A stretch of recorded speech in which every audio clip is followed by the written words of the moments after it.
The silence in the living room was not empty. It was heavy, suffocating, and tasted of stale cigarette smoke and impending ruin. I stood in the corner, deep in the shadows cast by the singular flickering lamp that my father hadn't bothered to change in 3 months. I wasn't hiding exactly. I was observing. It was a habit I had picked up during my years studying art history and appraisal. The ability to stand back, look at a composition, and find the crack in the varnish, the fake signature, the flaw that devalued the entire piece. Tonight, the flaw was sitting on the stained beige sofa, wringing his hands until the knuckles turned white. My father, Thomas Evans. The front door had not been kicked in. There were no shouts, no breaking glass. The arrival of Anthony Ravellini was far more terrifying than any Hollywood dramatization of a mob hit. He had simply walked in. The lock on our front door hadn't even clicked. It had yielded to his security team as if it knew better than to resist. Now, Anthony Ravellini sat in my father's armchair, the only piece of furniture that wasn't falling apart. He looked out of place. His suit was dark charcoal, tailored to a precision that made the peeling wallpaper of our living room look even more pathetic. He didn't look like a thug. He looked like a CEO of a Fortune 500 company, except for the air around him. It was cold, pressurized. He had dark hair kept short and professional, and his eyes were a dark brown that absorbed the dim light rather than reflecting it. There were no scars on his face, no broken nose, nothing to suggest he did the dirty work himself. That was what made him dangerous. He didn't have to. 2 men stood by the door. Statues. They hadn't blinked since they entered. "Thomas," Ravellini said. His voice was a low baritone, smooth and devoid of anger. It was the voice of a man discussing the weather. Not a debt that could end a life. "We are past the point of negotiation." The deadline was noon. My father made a sound that was half sob, half gasp. He wiped sweat from his forehead with a sleeve that was already stained. I know, Mr. Ravellini. Please. It's the horses, the track. It was a sure thing. I just need another week. 2 days. Give me 2 days and I can turn it around." I watched Ravellini's hand. He tapped his index finger once on the armrest. That was the only sign of irritation. "You have had 3 months' extensions. You have borrowed from the loan sharks to pay the interest on the principal you owe me. You are drowning, Thomas, and I am not a lifeguard." I shifted my weight slightly. The floorboard beneath me creaked. Ravellini's head snapped toward my corner. It was a predatory movement, sharp and precise. For a second, I thought he was going to pull a weapon, but he just narrowed those dark eyes. I held my breath. I had hoped to remain a ghost in this transaction, a witness to the inevitable end of my father's chaotic life. I had my bag packed upstairs. I had $200 hidden in my shoe. I was ready to leave the moment the violence started. But Ravellini saw me. He didn't look away. He scanned me from my worn sneakers to the oversized gray sweater I wore to keep warm in a house where the heating had been cut off weeks ago. He didn't look at me with lust. He looked at me the way I looked at a vase at an estate sale, checking for provenance, durability, and value. "Who is that?" Ravellini asked, not taking his eyes off me. My father turned, seeming to remember for the first time that I existed. "That? That's just Lucia, my daughter. She lives here?" Yes. She helps around. She's a good girl." My father's voice took on a frantic, desperate pitch. I saw the gears turning in his addict brain. He was looking for an angle, a lifeline, anything to stop the bullet he was sure was coming. Ravellini looked back at my father. "You owe me $400,000, Thomas. You have no assets. This house is mortgaged to the hilt and rotting from the inside out. Your car has been repossessed. You have nothing. I have..." My father looked around the room wildly. His eyes landed on the television, then the broken stereo, and then, inevitably, they landed back on me. A cold pit opened in my stomach. I knew that look. It was the same look he gave his wedding ring before he pawned it. It was the look of a man who had stripped away every layer of morality to feed the beast of his addiction.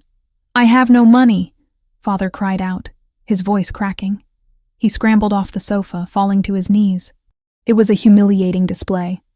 "I have no money, Mr. Ravellini. But look at her." He pointed a shaking finger at me.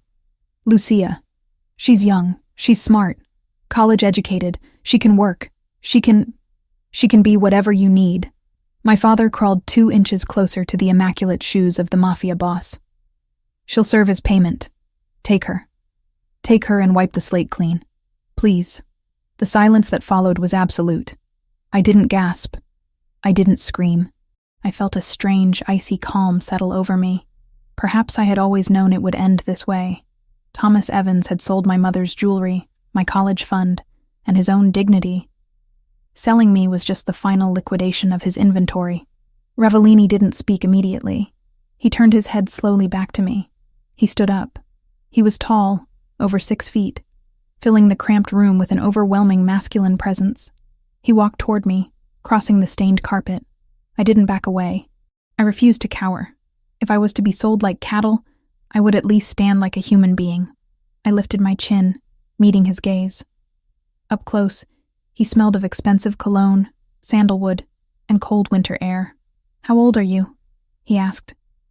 23, I answered. My voice was steady. "Good. Did you know about the debt?" "I manage his mail," I said coldly.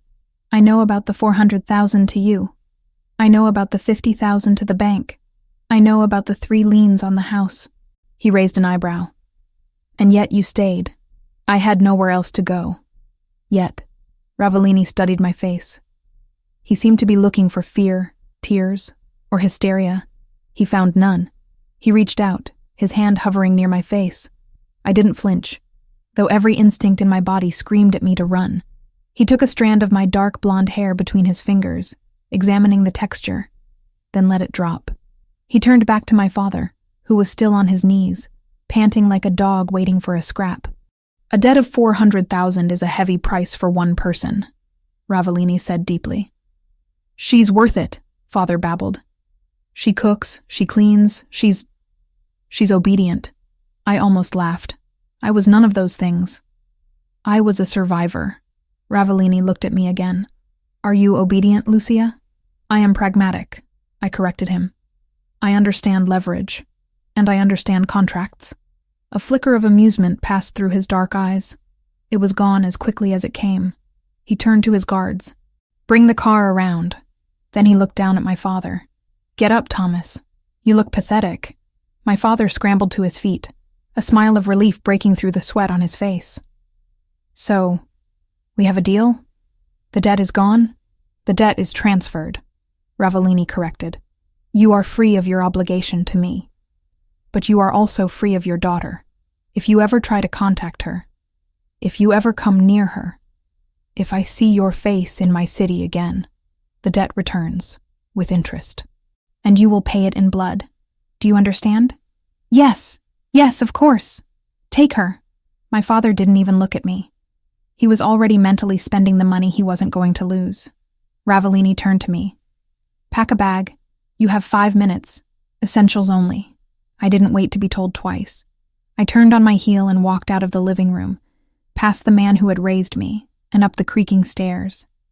I didn't run. I wouldn't give them the satisfaction of seeing me rush. My bedroom was a small box at the top of the stairs. It was cold. I grabbed my battered duffel bag from under the bed.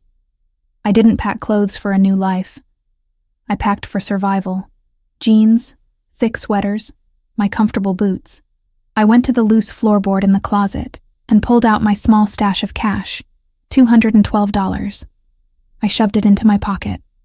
Then I went to my desk. I picked up the only thing of real value I owned, my jeweler's loupe, and a small leather-bound book on 19th century European art signatures.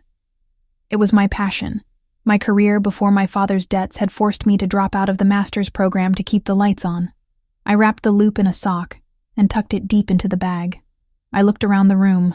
There were no posters, no memories I wanted to keep. This house had been a prison of anxiety for years. Every phone ring made me jump. Every knock at the door made me sick. Leaving it didn't feel like being captured. It felt like being cut loose from an anchor that was dragging me to the bottom of the ocean. I zipped the bag. It was light. My entire life weighed less than 20 pounds. When I came back downstairs, Ravellini was checking his watch. A Patek Philippe, genuine, platinum casing. I filed that information away automatically. 4 minutes, he noted. Efficient. I don't have much to mourn, I said. My father was standing by the window, peeking out at the street, probably making sure the neighbors weren't watching. He turned as we headed for the door. Lucia, he said, trying to summon some fatherly tone. You be good for Mr. Ravellini. You do what he says. It's for the best. You understand, right? I did this for us. I stopped.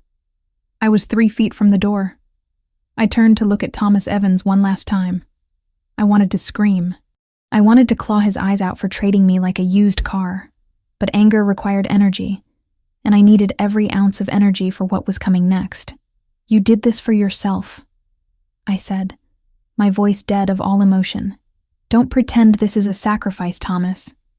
You sold me to save your kneecaps. Now, honey, don't. I cut him off. The debt is paid. You have your life. I have mine. If I were you, I'd stop gambling. Next time, you won't have a daughter to barter with. I walked out the door into the biting cold of the night without waiting for his response. The air outside was crisp, hurting my lungs in a good way. A massive black SUV was idling at the curb. It wasn't just a car. It was a tank disguised as luxury. The windows were tinted so dark they looked like black holes. One of the guards opened the back door for me. I climbed in. The interior was a shock to the system. Cream leather, soft ambient lighting, and warmth that seeped into my bones immediately. It smelled of new leather and safety. Ravellini slid in beside me. The door closed with a heavy thud, sealing out the noise of the street, the wind, and my past. The lock engaged with a decisive click. As the car pulled away, merging smoothly into the traffic, the silence stretched between us. I kept my bag on my lap, hugging it against my chest like a shield. I looked out the window, watching the neighborhood I had grown up in blur into streaks of light. We were leaving the slums and heading toward the city skyline that glowed in the distance like a promised land. We need to establish the ground rules, Ravellini said. He didn't look at me. He was scrolling through something on a tablet that he had pulled from the seat pocket. I assume I don't get a vote, I said. You assume correctly. He locked the tablet screen and placed it down. He turned his body slightly toward me, dominating the space. You are not a guest, Lucia, but you are not a slave. I have no interest in forced labor, and I have even less interest in unwilling women. I exhaled, a breath I didn't realize I had been holding. Then what am I? You are collateral, he said simply. For the next 5 years, you belong to the Ravellini family. You will live in my home. You will be available when I require your presence. You will not leave the premises without an escort. You will not contact anyone from your previous life. You will disappear. Available for what? I asked, my grip tightening on my bag. Appearances, he said. Events, dinners. My world is built on perception.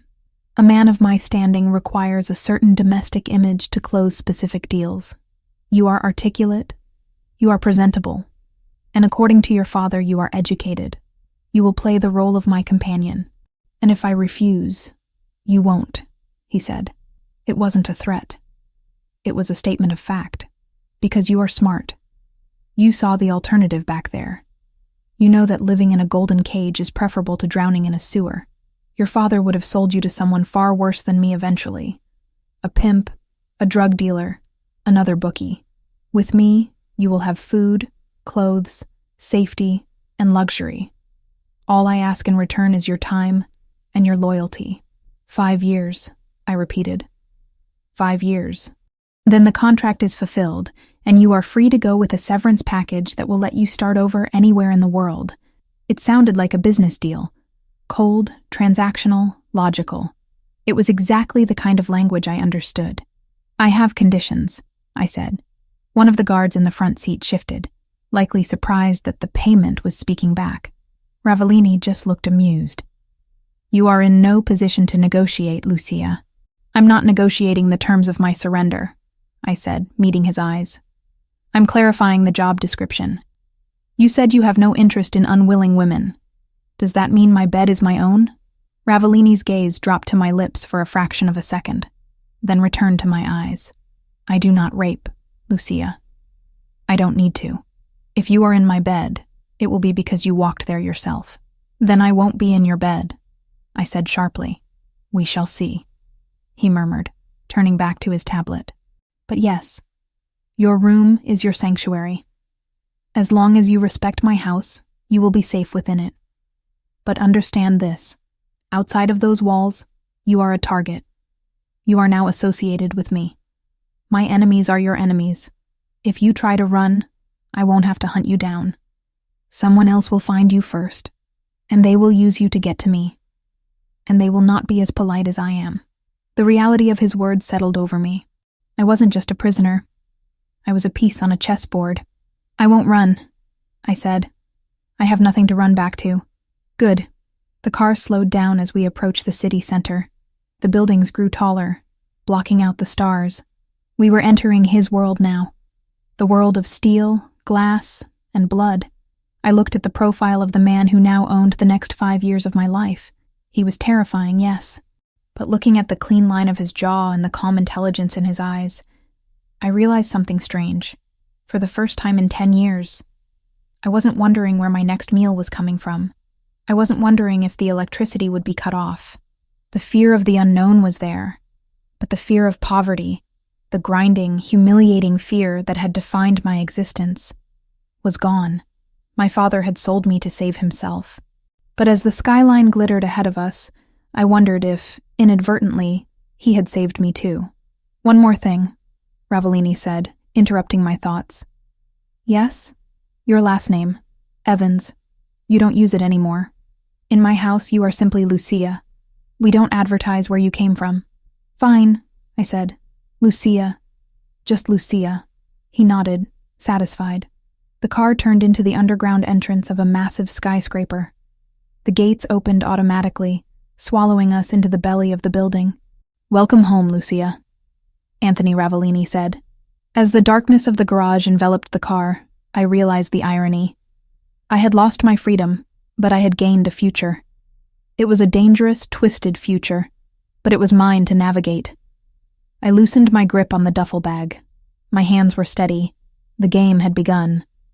The elevator ride to the penthouse took exactly 45 seconds. I counted them, watching the digital numbers climb higher and higher, leaving the grid of the street level far below. With every floor that passed, the air pressure changed slightly. A physical reminder that I was ascending into a stratosphere I had no business occupying. Anthony Ravellini stood beside me, silent and still. He didn't fidget. He didn't check his phone. He simply existed in the space, consuming the oxygen, radiating a kind of calm authority that was more terrifying than any shout. When the doors slid open with a soft chime, I stepped into a world that felt less like a home and more like a fortress of solitude carved from glass and steel. The entryway was vast, paved in dark marble that reflected the recessed lighting like a black frozen lake.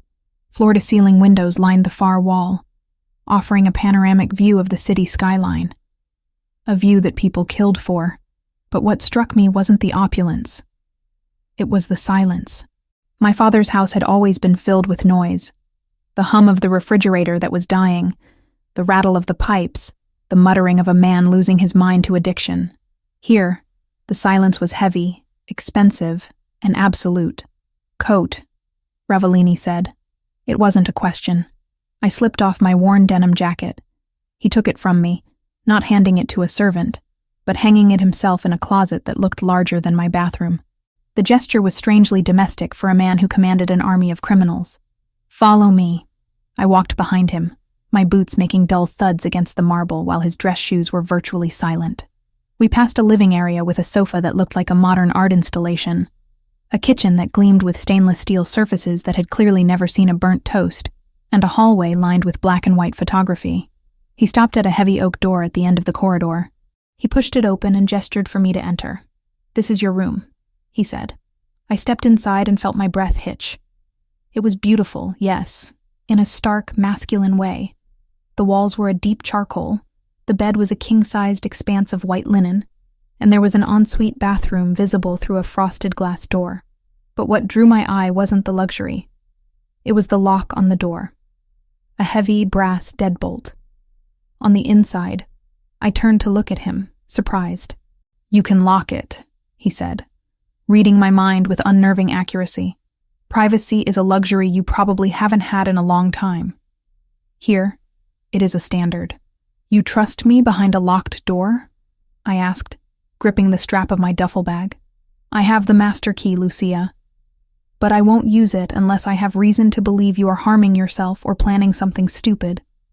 As I told you in the car, I do not force entry. If that door is locked, I will knock." He stepped back into the hallway, creating a physical boundary between us. "The kitchen is fully stocked. Eat whatever you want. The library and the gym are open to you. My office," he pointed to a set of double doors at the opposite end of the hall, "is not locked, but I advise you to knock before entering. I handle business there that you do not want to overhear." "And if I want to leave?" I asked, testing the perimeter. "The elevator requires a biometric scan or a code. You have neither. The fire escape is alarmed and monitored by a security team in the lobby. If you trigger it, 3 men with very little patience will be up here in 90 seconds. Don't test them." His eyes were dark, serious, devoid of cruelty but full of warning. "Sleep," he ordered. "Tomorrow we will discuss your schedule. I have a tailor coming at 10 to measure you." "A tailor? You represent the Ravellini family now. Your current wardrobe is—" He glanced at my jeans, which had a patch on the knee. "Insufficient." With that, he turned and walked away. I watched him disappear into the shadows of the living room, then I closed the door. I turned the lock. The click of the deadbolt sliding into place was the loudest sound I had heard all night. I didn't unpack immediately. I sat on the edge of the bed, the mattress sinking perfectly under my weight, supporting me in a way I wasn't used to. I looked around the room. It was warm. The thermostat on the wall read 72 degrees. For the first time in 3 winters, I didn't have to sleep in 2 hoodies. I went into the bathroom. The shower was a waterfall style, enclosed in glass. I turned the handle, and hot water, instantly hot, not lukewarm after 10 minutes of running, poured out. I stripped off my clothes, the layers of grime and stress from the confrontation at my father's house peeling away. I stood under the spray for a long time, watching the steam rise. I should have been crying. I should have been terrified. I was a prisoner in a high-rise tower, owned by a mob boss. But as the hot water hit my skin, all I felt was a profound, exhaustion-fueled relief. The debt collectors weren't coming here. The phone wasn't going to ring with threats. For the next 5 years, I was a bird in a cage. Yes. But the cage was bulletproof, and the hawk guarding it was the most dangerous predator in the sky. I dried off with a towel that was thicker than my winter coat and climbed into the bed. I thought I would lie awake for hours, plotting my escape or analyzing my fate. But the moment my head hit the pillow, my body shut down. It recognized safety, even if my mind hadn't accepted it yet. I slept dreamlessly, a deep, comatose slumber that belonged to the dead or the saved. I woke up to light streaming through the blackout curtains I had failed to close completely. The clock on the bedside table read 8:30 a.m. Panic flared for a microsecond.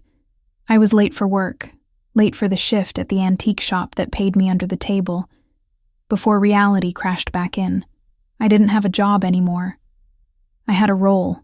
I dressed in the cleanest clothes I had left, black leggings and a gray oversized sweater. I brushed my hair, pulling it back into a severe bun. I looked in the mirror. My hazel eyes looked clearer than they had in months. The dark circles were still there, but they were lighter. I unlocked my door and stepped out into the penthouse. It was silent. "Mr. Ravellini?" I called out softly. No answer. I walked to the kitchen. There was a pot of coffee on the counter, still hot, with a note beside it written in sharp, angular handwriting. "I am in meetings until noon. Eat." I poured a cup. It was black, strong, and tasted like beans that were ground 10 seconds ago. I opened the fridge. It was absurd. Rows of organic produce, imported cheeses, sparkling water, steaks. I grabbed an apple and a piece of cheddar, eating standing up, leaning against the marble island. I was bored. My entire life for the last 5 years had been a hustle, survival. Every minute was accounted for. Working, studying, hiding, managing my father. Now, I had nothing. Time stretched out before me like a vast, empty desert. I explored. The living room had books, but they were mostly architectural digests or business biographies. I walked to the window and looked down at the city. From up here, the people looked like ants. I wondered if my father was down there, already placing bets with the money he didn't have to pay Ravellini anymore. The thought made my stomach turn, so I pushed it away. I found myself drawn to the double doors at the end of the hall. The office. He had said it wasn't locked. He had advised me to knock, but he also said he was in meetings until noon, which implied he wasn't in there right now. My curiosity was a physical itch. I needed to know who this man was. Was he a brute with money, or something else? I turned the handle. It opened silently. The office was magnificent. It smelled of old paper, leather, and cigar smoke. One wall was entirely glass overlooking the harbor. The other walls were lined with mahogany bookshelves filled with leather-bound volumes, legal texts, history, philosophy. Not decoration. These books looked red. The spines were cracked. Some had bookmarks sticking out. But what stopped me dead in my tracks was the painting hanging behind the massive ebony desk. I walked toward it, my coffee forgotten on a side table. It was a landscape, oil on canvas. Pastoral scene, mid-18th century style. A group of shepherdesses by a stream. Ruined classical architecture in the background, bathed in a golden, hazy light. It was framed in an ornate, gilded frame that screamed museum quality. I narrowed my eyes. I reached into my pocket. I had transferred my jeweler's loop from my bag to my sweater this morning out of habit. It was my security blanket. I brought it to my eye and leaned in close, dangerously close to the canvas. I studied the brushwork on the foliage in the lower left quadrant. I examined the crackler, the network of fine cracks that appear in old varnish. It's wrong, I whispered to myself. The technique was good. Exceptional, even. It mimicked the layering of the French Rococo masters perfectly. But the blue pigment in the shepherdess's skirt, it was too vibrant, too stable. In a painting of this age, the lapis lazuli would have degraded slightly, or the binding medium would have yellowed it to a distinct greenish hue. This blue was punching me in the face, and the signature in the corner. I was so absorbed in the analysis, tracing the flow of the brush strokes with my gaze, that I didn't hear the door open. I didn't hear the footsteps on the thick Persian rug. I thought I told you to knock. The voice was low, vibrating through the room like a bass note. I froze. I didn't jump, but my heart hammered a frantic rhythm against my ribs. I straightened up slowly, turning to face him. Anthony Ravellini stood in the doorway. He wasn't wearing his suit jacket. His white dress shirt was unbuttoned at the collar, sleeves rolled up to his elbows, revealing forearms that were thick with muscle and dusted with dark hair. He looked less like a CEO now and more like a man who had been strangling problems all morning. He didn't look angry. He looked assessing. He walked toward me, closing the distance until he was standing behind his desk, and I was standing in front of it, like a naughty schoolgirl called to the principal's office. I apologize, I said, keeping my voice steady. The door was open. I was curious. Curiosity killed the cat, Lucia, but satisfaction brought it back. I countered instinctively. His eyes narrowed slightly. He looked at the painting, then back at me. He noticed the jeweler's loop clutched in my hand. "What are you doing?" he asked. "Searching for a safe behind the canvas?" "No, I was looking at the pigment." "The pigment?" He crossed his arms over his chest. The biceps strained against the white fabric. "And what did the pigment tell you?" I hesitated. This was a man who prided himself on control, on perfection. Telling him he had been duped might not be the smartest survival strategy, but lying to him felt more dangerous. He was a man who smelled deceit. "It told me that you overpaid," I said. The silence that followed was thick. Anthony didn't blink. "Explain." I took a breath and stepped back toward the painting, pointing with the hand that held the loop. "This is supposed to be a Fragonard, correct? Or at least a rigorous imitation from his workshop. It was sold to me as a Fragonard." authenticated by 2 experts in London. Your experts are either incompetent or on the payroll of the seller, I said. Look here. I pointed to the blue skirt of the central figure. The blue is consistent with synthetic ultramarine. That wasn't invented until 1826. Fragonard died in 1806. Unless he was a time traveler, he didn't paint this. Anthony walked around the desk. He came to stand right beside me. He was close enough that I could feel the heat radiating off him. He wasn't looking at me. He was looking where I pointed. Go on, he said softly. The crackler. I continued, my professional confidence overriding my fear. See this pattern? It's uniform. Too uniform. Natural aging cracks are random, influenced by the wooden stretcher bars and humidity changes. These cracks look like they were induced by baking the canvas or using a chemical crackle varnish. And the brushwork here. I hovered my finger over the trees. It's too hesitant. The master painted with speed, with confidence. This artist was copying. They were careful. You can see where they lifted the brush to check their work against the original. I lowered my hand and looked up at him. He was staring at the painting with a look of intense concentration. It's a fake, I concluded. A very expensive, very beautiful fake. Probably late 19th century. Worth maybe $10,000 as a decorative piece. Not the $2 million you likely paid for it. Anthony turned his head slowly to look at me. His dark eyes drilled into mine, stripping away my defenses. I expected anger. I expected him to yell at me for insulting his possession. Instead, a slow, dangerous smile curved his lips. It wasn't a nice smile. It was the smile of a wolf that just realized the rabbit has teeth. You studied art? He asked. Art history and appraisal, I said. I was 2 semesters away from my master's when the money ran out. And you kept the loop. Tools of the trade. You don't throw them away just because you lose the workshop. He reached out and took the loop from my hand. His fingers brushed mine. Rough skin against smooth. A jolt of electricity shot up my arm, startling in its intensity. He held the small glass up to his own eye and looked at the blue paint I had indicated. Synthetic ultramarine. He muttered. French Guillemet, 1826. He lowered the loop and handed it back to me. My experts in London are going to have a very bad day tomorrow. He walked back around his desk and sat down in the massive leather chair. He looked at me differently now. The dismissive air from the night before, the attitude of a man dealing with a piece of luggage, was gone. He was looking at me like I was a puzzle he hadn't solved yet.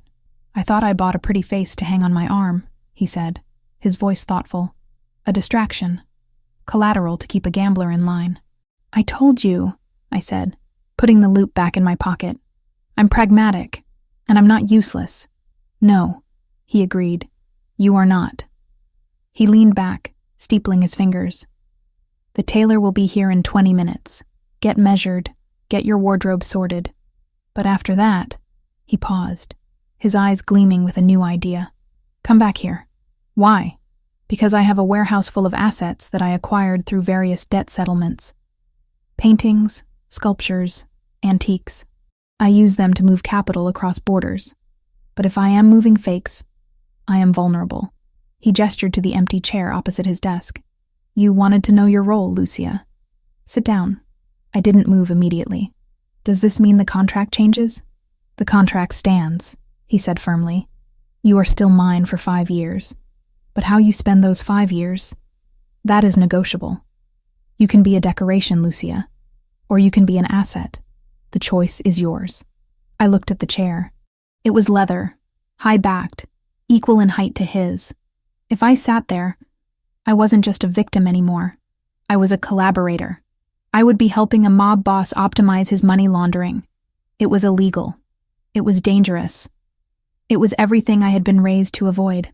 But looking at Anthony Ravellini, at the intelligence in his eyes, the challenge in his posture, I realized something terrifying. I didn't want to go back to my room and hide. I didn't want to be safe and bored. I wanted to sit in that chair. I walked forward and pulled the leather chair out. The sound of it scraping against the rug was the only noise in the room. I sat down, crossing my legs, and placed my hands on the mahogany desk. I charge a consultation fee, I said. Anthony threw his head back and laughed. A rich, deep sound that seemed to startle the dust motes in the air. It was the first time I had seen him look truly human. "We'll discuss your fee," he said, his eyes locking onto mine with a heat that had nothing to do with art. "Now, tell me about the varnish on that degas in the hallway." I smiled. A small, sharp thing. "It's not a degas. It's a school of Paris imitation. And a bad one." The game had changed. I wasn't just surviving anymore. I was playing. And for the first time in my life, I held cards that actually mattered. The cage was still there, but the door was wide open, and the hawk was inviting me to fly. "Tell me everything," Anthony commanded. And I did. 3 weeks had passed since I traded the peeling wallpaper of my father's living room for the panoramic views of Anthony Ravellini's penthouse. 3 weeks of silence, luxury, and a strange, exhilarating kind of work. The transition from captive to consultant had been seamless, almost terrifyingly so. I wasn't scrubbing floors or serving drinks. I was doing exactly what I had been trained to do in university, only the stakes were no longer grades or academic approval. They were millions of dollars in illicit capital. I sat at the mahogany desk in the library, a space that had quickly become my command center. Spread out before me were photographs, provenance documents, and shipping manifests. Anthony had given me access to the dead inventory, a collection of art and antiques acquired by the family over the last decade as payments for debts. Most of it was garbage. Gaudy statues, replicas sold to idiots, paintings by up-and-coming artists who never came up. But hidden in the pile were gems, and my job was to separate the wheat from the chaff, and more importantly, to identify the high-quality fakes that could be passed off as originals to less discerning buyers in the European black market. I picked up a file on a set of Ming Dynasty vases. My loupe was already in my hand. I didn't need to look hard to see the modern kiln marks on the base in the photograph. Fake. But good fakes. Trash? The voice came from the doorway. I didn't flinch. I had learned the rhythm of Anthony's footsteps. Heavy, deliberate, rhythmic. I looked up. Anthony was leaning against the doorframe, watching me. The late afternoon sun cast long shadows across the Persian rug, but he seemed to absorb the light rather than reflect it. He was wearing a navy suit today, the jacket unbuttoned, his tie slightly loosened. He looked tired, but his eyes were sharp. "Not trash," I corrected, tapping the photo. "Deceptive. These vases are late 20th century reproductions. The glaze is too consistent. But to an untrained eye, say, a drug runner in Miami looking to park some cash, they're worth $50,000. To a museum, they're worth $50. Anthony walked into the room, stopping at the edge of the desk. He picked up the photo, studying it with that intensity that made me feel like he was dissecting the paper itself. "So we sell them to Miami," he concluded. "Market them as recovered heritage items," I suggested, keeping my voice professional. "Add a fake certificate of authenticity from a defunct Hong Kong gallery. I can draft one up by tonight, and you can ask for $80,000. A small smile touched his lips. It wasn't a nice smile, but it was an approving one. "You are dangerous, Lucia." "I'm efficient," I replied, closing the file. "You were losing money storing this junk. Now you're liquidating it. That's just good business." "It is," he agreed. He dropped the photo back onto the desk. "Finish up here. We have a dinner tonight." I paused. In the last 3 weeks, I hadn't left the penthouse. I had been perfectly content in my gilded tower, ordering room service and diving into art fraud. The outside world was where my father was. The outside world was where the O'Sullivan family operated. I wasn't eager to return to it. "A dinner?" I asked, keeping my tone neutral. "A business meeting. High level. My capos and a few associates from the West Coast. We are finalizing a distribution route, and you need me there because you are the face of my legitimacy," Anthony said. He walked around the desk, invading my personal space. He didn't touch me, but his proximity was a physical weight. "I am not just a thug with a gun, Lucia. I am a businessman. A man who appreciates culture. You are the proof of that. You are the beautiful, educated woman on my arm who discusses art and history while I discuss percentages and territory. You soften the edge. I'm a prop, I said flatly. You are armor, he corrected. Distraction is a weapon. If they are looking at you, they aren't looking at my hands. He reached into his jacket pocket and pulled out a small velvet box. He placed it on the desk in front of me. Wear these. The dress has been delivered to your room. I stared at the box. I have clothes. You have sweaters and jeans, he said dismissively. Tonight requires something else. Be ready in an hour. And Lucia? I looked up at him. This isn't a request. He turned and left the library, leaving me alone with the silence and the velvet box. I opened it. Inside lay a pair of diamond drop earrings. They were simple, elegant, and undoubtedly real. I stared at the faceting of the stones. Flawless. D-color. Probably 3 carats each. I snapped the box shut. I wasn't going to be seduced by diamonds. I was doing a job. I was paying off a debt of time. 5 years. I just had to survive 5 years of dinners, fakes, and Anthony Ravellini. I went to my room. The dress was hanging on the wardrobe door. I stopped in my tracks. I had expected black. Safe, classic black. Or maybe red, the color of a cliché. But the silk flowing from the hanger was neither. It was a deep, rich burgundy, the color of oxidized blood, of heavy wine, of crushed velvet in an old theater. It was a sophisticated, dangerous color. I reached out and touched the fabric. It was heavy silk satin, cool to the touch. I stripped off my work clothes and stepped into it. The dress fit as if it had been sewn onto my skin. It had a high neck, deceptive in its modesty, but the back plunged low, exposing my spine. It clung to my hips and pooled slightly at the floor. I sat at the vanity and did my hair, pulling it into a sleek, low chignon. I put on the earrings. They caught the light, framing my face in cold fire. I applied lipstick, a dark berry shade that matched the dress. When I looked in the mirror, I didn't see Lucia Evans, the girl who hid from debt collectors. I saw a woman who looked like she belonged in a palace or a war room. I looked formidable. I walked out into the living room exactly an hour later. Anthony was waiting by the window, looking out at the city. He turned when he heard my heels on the marble. He stopped. His eyes swept over me, starting from my shoes and traveling slowly up to my face. He didn't leer. He didn't look at me with hungry animal lust. He looked at me with a profound, terrifying appreciation. Burgundy, he said quietly. It suits you better than black. It's a bold choice, I said, my voice steady despite the way my heart hammered against my ribs. We are not hiding tonight, he said. He walked over and offered me his arm. Shall we? I took his arm.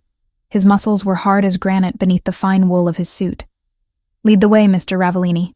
Anthony, he corrected. Tonight you call me Anthony. The restaurant was called Il Silenzio. It was one of those places that didn't have a sign out front, just a heavy wooden door and a bouncer who looked like he ate concrete for breakfast. Inside, the atmosphere was thick with cigar smoke and the scent of truffle oil. It was dimly lit, the walls lined with dark wood paneling. The other diners were men in expensive suits, talking in hushed tones. There were very few women.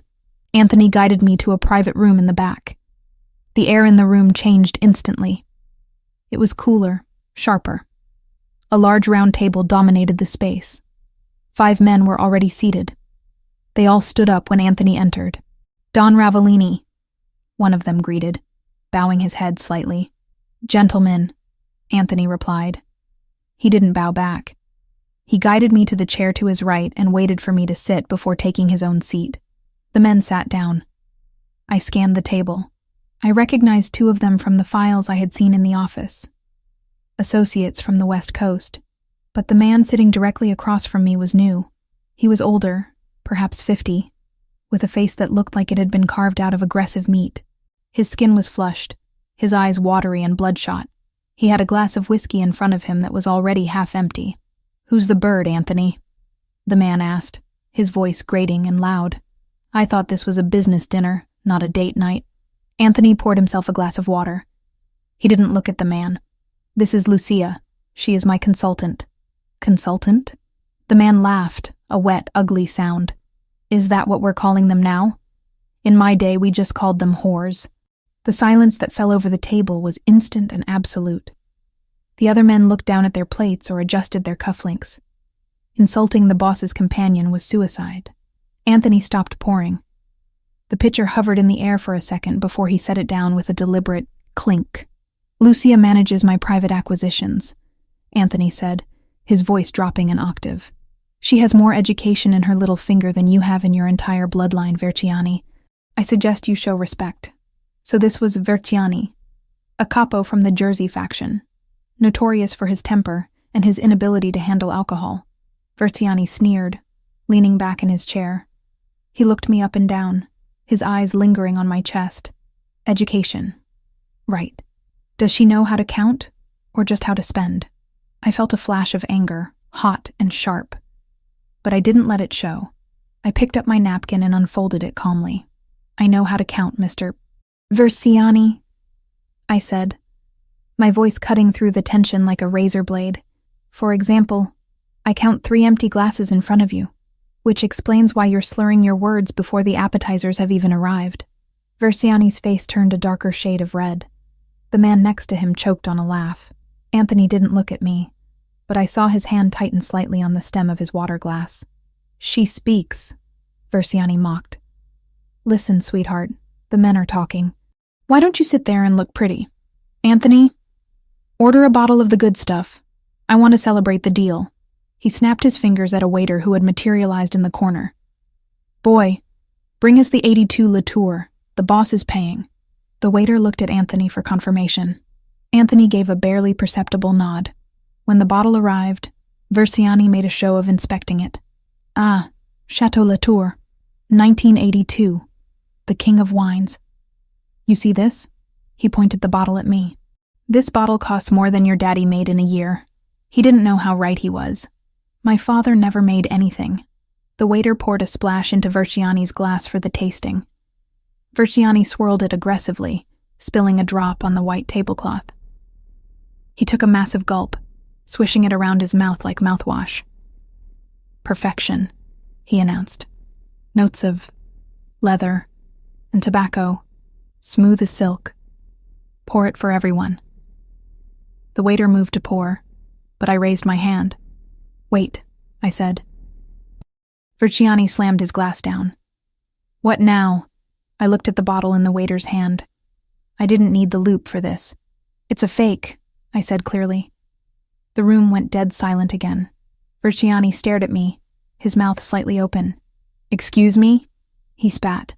"The bottle," I said, gesturing to the label. "It's a counterfeit. A refilled bottle, to be precise."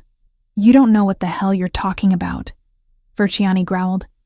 "This is from the restaurant's private reserve." "Then the restaurant is being cheated, or they are cheating you," I said, leaning forward slightly, locking eyes with him. "Look at the capsule, Mr. Verciani. The Chateau Latour 1982 capsules were made of a specific lead alloy that oxidizes to a dull gray over 40 years. That capsule is shiny aluminum. And the label? The font on the vintage year is slightly too bold. It's a high-quality photocopy glued onto an old bottle." I turned to the waiter, who was looking pale. "And if you open it, the cork will likely be branded with a different year, or it will look surprisingly new for a 40-year-old wine. Am I right?" The waiter swallowed hard. I can check the cellar, madam. We have had issues with the supplier recently." I turned back to Verciani. "You just drank swill, probably a decent table wine mixed with a little brandy to fake the aging, and you called it perfection. You praised the notes of leather. The only leather here is the shoe you just put in your mouth." The man to Verciani's left let out a snort of laughter that he quickly turned into a cough. Anthony remained perfectly still, but there was a light in his eyes, a fierce, burning pride. Verciani was vibrating. The humiliation was total. He had been exposed as a fool in front of his peers by a woman he had dismissed as a whore. He stood up so fast his chair crashed backward onto the floor. "You little bitch," he roared. He lunged across the table. His hand, heavy, meaty, and fast, swung toward my face. I didn't have time to move. I flinched, bracing for the impact, closing my eyes. But the blow never landed. There was a dull thud of flesh hitting flesh, but not mine. I opened my eyes. Anthony was standing. He had moved with a speed that defied physics. His left hand was wrapped around Verciani's wrist, stopping at inches from my cheek. His grip was so tight that Verciani's fingers were turning purple. The air in the room seemed to drop 20 degrees. Anthony didn't shout. He didn't roar. He leaned in, his face inches from Verciani's sweating forehead. His voice was a whisper, but it carried more violence than a gunshot. "She is not a consultant," Anthony said, his eyes black voids of rage. "She is my partner. You insult her. You insult me. You try to touch her." He twisted Verciani's wrist. There was a sickening pop of cartilage. Verciani let out a strangled yelp, dropping to his knees.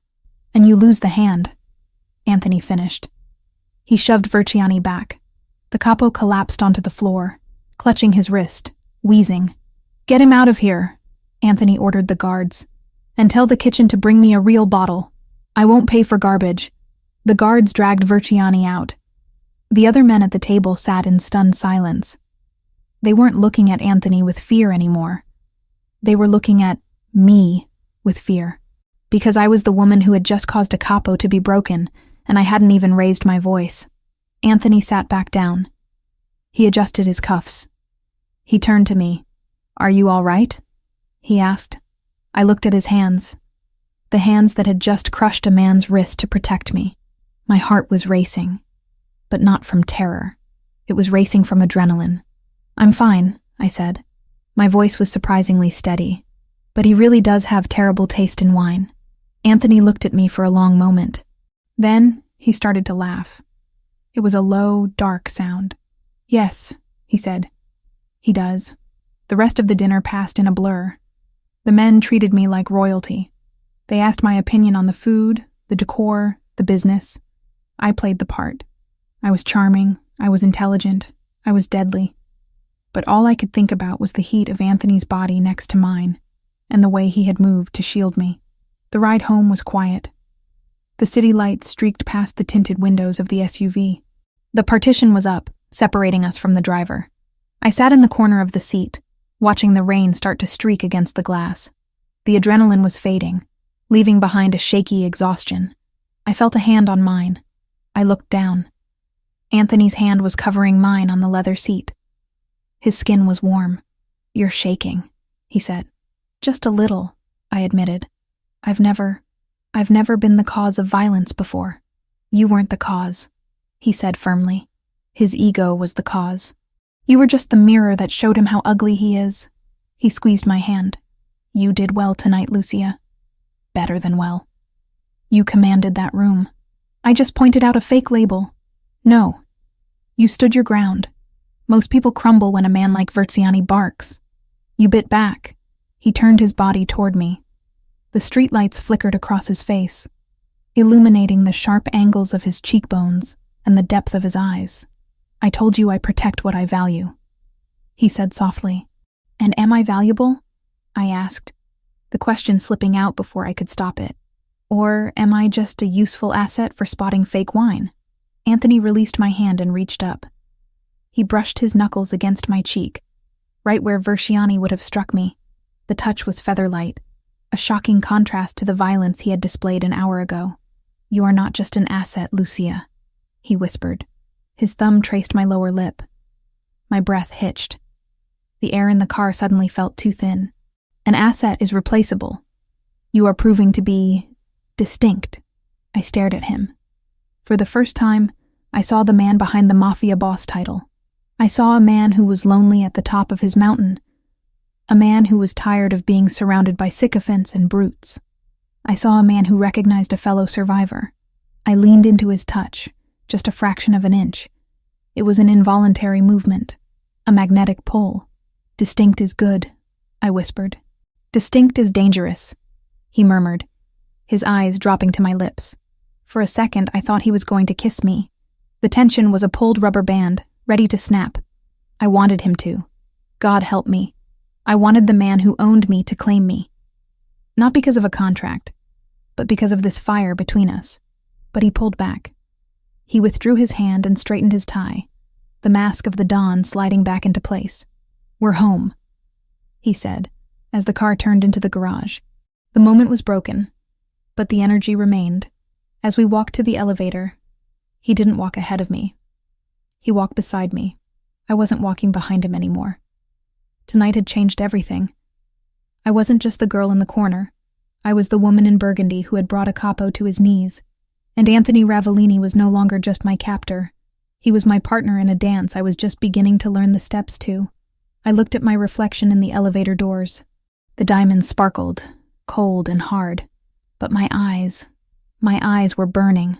I had survived the dinner. I had survived Versiani, and looking at Anthony's profile as the doors opened to our penthouse, I realized the most dangerous thing of all. I was starting to like the view from the top, and I wasn't sure I ever wanted to come down. The invitation on the marble counter said, "The Whispering Hope Charity Gala," a name so sickly sweet it could only belong to an event run by the city's most ruthless tax evaders. It was the biggest night of the social season, a black tie affair where alliances were forged over caviar and reputations were destroyed with a whisper. For the first time in my life, I wasn't wondering how to sneak into such a world. I was expected to conquer it. I stood before the full-length mirror in my room, the silence of the penthouse wrapping around me like a second skin. The dress Anthony had commissioned for me was not merely a garment. It was a statement of war disguised as couture.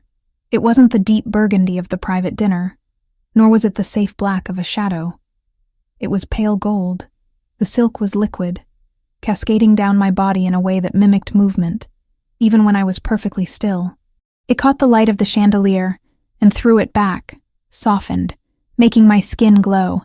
The neckline was architectural, a sharp plunge that stopped just before indecency, held together by sheer engineering and confidence.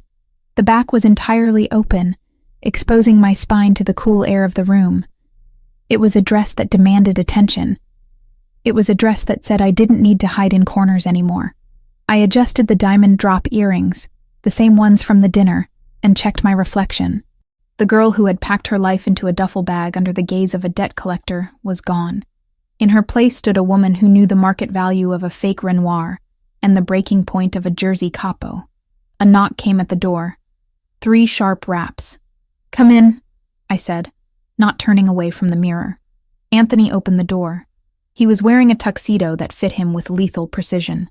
The peak lapels were sharp enough to cut, the white shirt crisp against his tan skin. He looked like the prince of a dark kingdom, which, in many ways, he was.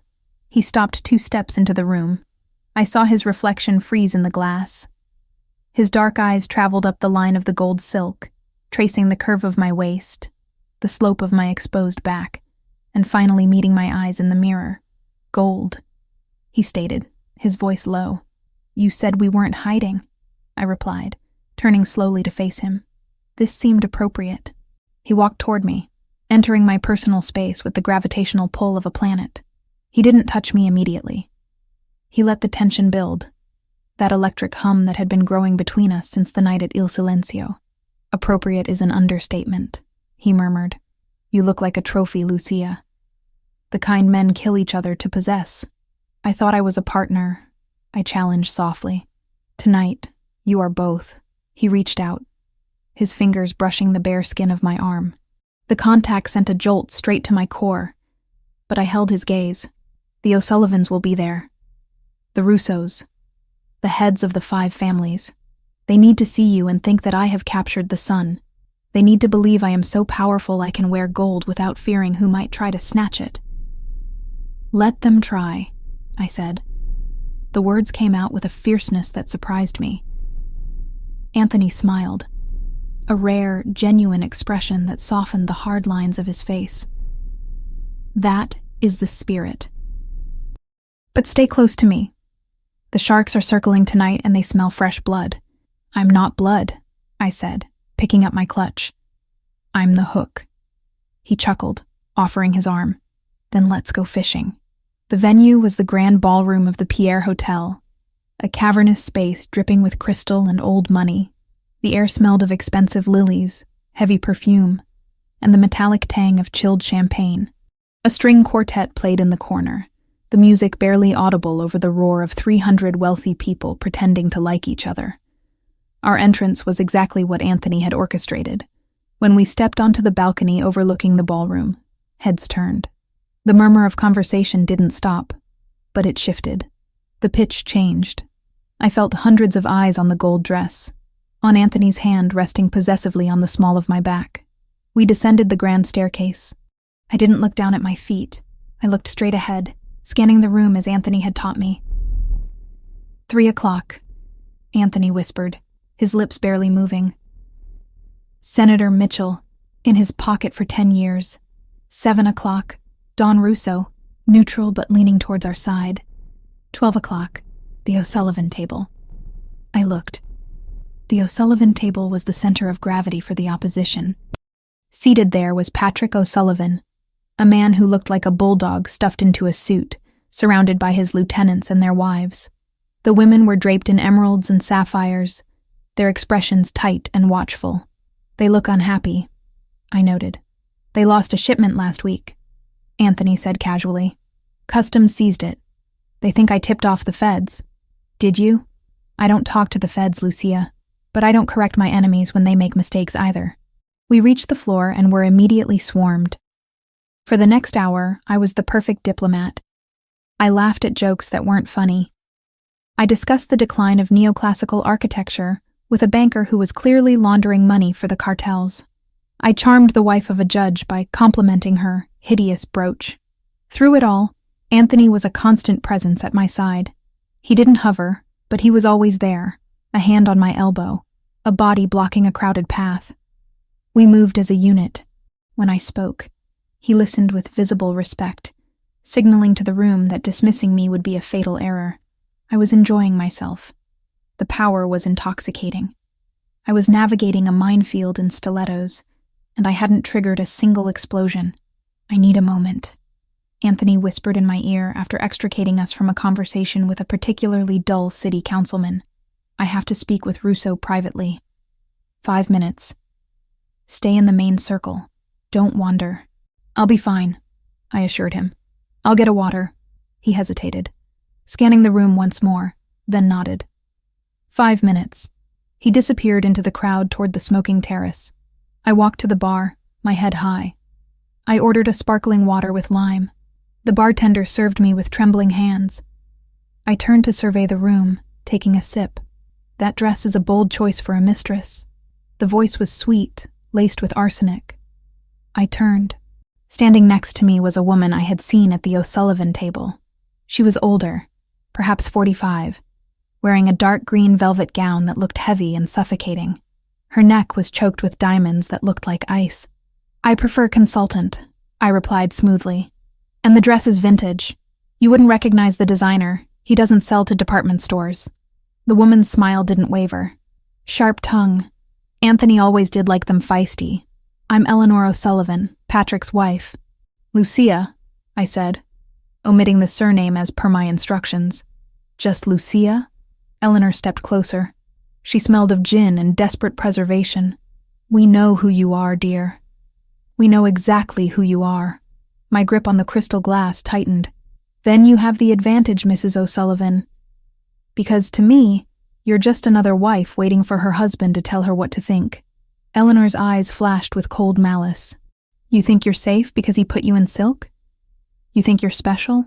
You're just payment, a receipt walking around in heels. If you'll excuse me, I said, moving to step around her. Your father sends his regards, she whispered. I froze. The ambient noise of the party seemed to drop away, leaving only the sound of my own heartbeat thundering in my ears. I turned back to her slowly. What did you say? Thomas, she purred, seeing she had drawn blood. He's a charming man. Terribly unlucky, though. He just can't seem to stay away from the tables. Atlantic City, mostly. But last week, well, he found a private game in Queens. Our game. My stomach turned to ice. My father's debts are his own. Not anymore, Eleanor said. She looked around to ensure no one was listening, then stepped into my personal space. He owes us, Lucia. 100,000. A pittance compared to what he owed Anthony, sure. But Thomas doesn't have a daughter left to sell, does he? He already spent that currency. I don't care, I said, though my voice trembled slightly. Kill him. Break his legs. It has nothing to do with me. Doesn't it? Eleanor reached into her clutch. She didn't pull out a weapon. She pulled out a small folded cocktail napkin. She pressed it into my hand. He didn't have money, dear, but he had information. He told us he talks to you. He told us he knows the route Anthony uses for the midnight transfers. He's lying, I hissed. I don't talk to him. I don't know the routes. But Anthony thinks you're loyal. She smiled, a horrific, triumphant expression. Thomas is selling us the schedule, Lucia. He claims he got it from you. He says you're playing the long con, that you're feeding him intel to buy his freedom. My world tilted. It was a lie. A vicious, destructive lie. But in this world, perception was reality. If the O'Sullivans spread the rumor that I was the leak, that I was feeding my father information, Anthony would have to kill me. He couldn't afford the weakness. Why are you telling me this? I asked, my voice barely a whisper. Because we don't want the schedule, she said, leaning in close, her breath hot on my ear. We want Anthony. You're going to confirm the route. You're going to tell us exactly when the shipment leaves the warehouse tonight. If you do, we forgive your father's debt. If you don't, well, we tell Anthony that his precious little consultant is a double agent working for her daddy, and we'll provide the proof Thomas manufactured. She patted my cheek. It took everything in me not to slap her hand away. Think about it. The ladies' room is down the hall. Meet me there in 10 minutes with the time and location. Or watch your golden life burn. She walked away, blending back into the crowd like a venomous snake sliding into the grass. I stood there, the cocktail napkin burning my palm. I unfolded it. It was a list of dates. Anthony's dates. My father hadn't just gambled money.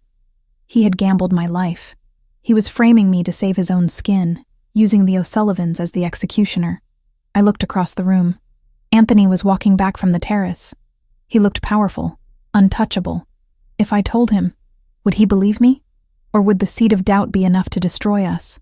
The O'Sullivans were banking on my fear. They were banking on me trying to fix this alone, trying to hide the mess. I looked at the napkin again. Then I looked at Anthony. I didn't hesitate. I dropped the glass of water on the table with a clatter and walked straight toward him. I didn't care about the senator he was about to greet. I didn't care about the protocol. I cut through the crowd, my gold dress flowing like a banner of distress. Anthony saw me coming. His smile vanished instantly, replaced by a look of razor-sharp alert. He stepped away from the group he was approaching and met me halfway. "Lucia?" he asked, his hand instantly finding my waist. "What happened?" "We need to leave," I said. My voice wasn't loud, but it was steel. Now. He didn't ask why. He didn't look around to see if anyone was watching. He didn't worry about the social fallout. He saw the look in my eyes, the terror I was trying to suppress, and he acted. "Guard," he said to the air, and instantly 2 of his men materialized from the shadows. "Car, out front, 10 seconds. He guided me toward the exit, his body shielding mine from the room. We moved fast. The valet was already opening the door of the SUV before we even hit the sidewalk. We dove into the back seat. The door slammed shut, sealing us in the safety of the dark leather. "Go," Anthony ordered the driver. "Penthouse, counter-surveillance route." The car surged forward. Anthony turned to me. He didn't touch me yet. He waited. "Tell me." I opened my hand and dropped the crumpled napkin onto his knee. "The O'Sullivans," I said, the words tumbling out. "Eleanor." She cornered me. "My father." I choked on the word, a bitter bile in my throat. "My father owes them. He's back gambling. And to pay them, he's selling them lies." Anthony picked up the napkin. He scanned the dates in the dim light of the passing street lamps. His face was a mask of stone. "He told them I'm the leak," I continued, forcing myself to be clear. "He told them I'm feeding him information on your shipments. Eleanor said if I don't give them the real route for tonight, they'll come to you with proof that I'm a traitor." I looked at him, searching for doubt, searching for the moment he would decide I was a liability. "I didn't tell him anything, Anthony. I haven't spoken to him since the night you took me." You have to believe me." Anthony looked at the napkin. Then he slowly crushed it in his fist. The sound of the paper crumpling was loud in the quiet car. "She gave you 10 minutes," Anthony said. It wasn't a question. She wanted me to meet her in the bathroom, to confirm the route. And instead, you came to me. Yes, you realize that by telling me this, you are effectively signing your father's death warrant, Anthony asked. His voice was devoid of emotion, purely analytical. If he is selling lies about my operation to my enemies, if he is threatening my household to cover his debts, I cannot let him live, Lucia. You know this. I looked out the window. I saw the city passing by, the city where I had lived in fear for so long because of Thomas Evans. I thought of the man who had sold me for a clear ledger. I thought of the man sitting next to me, who had given me a home, a purpose, and who had broken a man's wrist for insulting me. The choice wasn't hard. It was painful, like cutting off a gangrenous limb, but it was necessary. I turned back to Anthony. He stopped being my father the moment he pointed at me in that living room and put a price on my head. I said steadily, "I am not an Evans anymore. You told me that. I am yours." Anthony stared at me. For a long, agonizing minute, he didn't move. He was reading me, looking for the lie, looking for the hesitation. Then, he reached out. He took my hand, the one that had held the napkin, and brought it to his lips. He pressed a kiss to my knuckles, slow and deliberate. It wasn't just a gesture of affection. It was a seal, a knight swearing fealty to his queen. "He tried to use you as a weapon against me," Anthony whispered against my skin. "He thought you were weak. He thought you would panic and hide. He doesn't know me," I whispered back. "No," Anthony agreed. He lowered my hand but didn't let go. His fingers interlaced with mine, locking us together. "But I do." He tapped the partition glass. The driver lowered it an inch. "Change of plans," Anthony said. "Cancel the shipment tonight. Initiate protocol silence on the warehouses. And find Thomas Evans. I don't care where he is. Turn over every rock in Queens." "Yes, boss." The window went up. Anthony looked back at me. The fury was there now, burning deep in his eyes. But it wasn't directed at me. It was a cold, protective rage that made the air in the car vibrate. "You chose me," he said, sounding almost awed by the fact. "I chose the person who protects me," I said.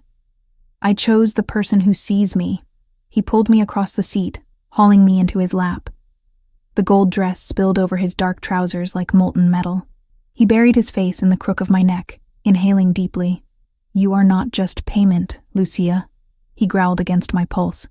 "You are the most dangerous thing I have ever owned, and I will burn the city to the ground before I let them touch you." I wrapped my arms around his shoulders, holding on tight. The car sped through the night, carrying us away from the gala, away from the lies, and towards a war that was now inevitable. "What do we do now?" I asked. Anthony pulled back to look at me. His eyes were hard, but his hand on my waist was gentle. "Now," he said, "we stop playing defense. If the O'Sullivans want a war, we give them a massacre. And your father is going to learn that some debts can't be paid with money." I didn't flinch. I didn't beg for mercy. I nodded. "Okay," I said, and in that word, I sealed my fate. I wasn't an observer anymore. I was an accomplice, and as Anthony's lips crashed onto mine, searing and possessive, I realized I wouldn't have it any other way. The girl in the corner was dead. The woman in the gold dress was ready to reign. The transition from the golden warmth of the gala to the cold, militaristic precision of the penthouse was jarring. The silence that filled the apartment wasn't the peaceful quiet of luxury anymore.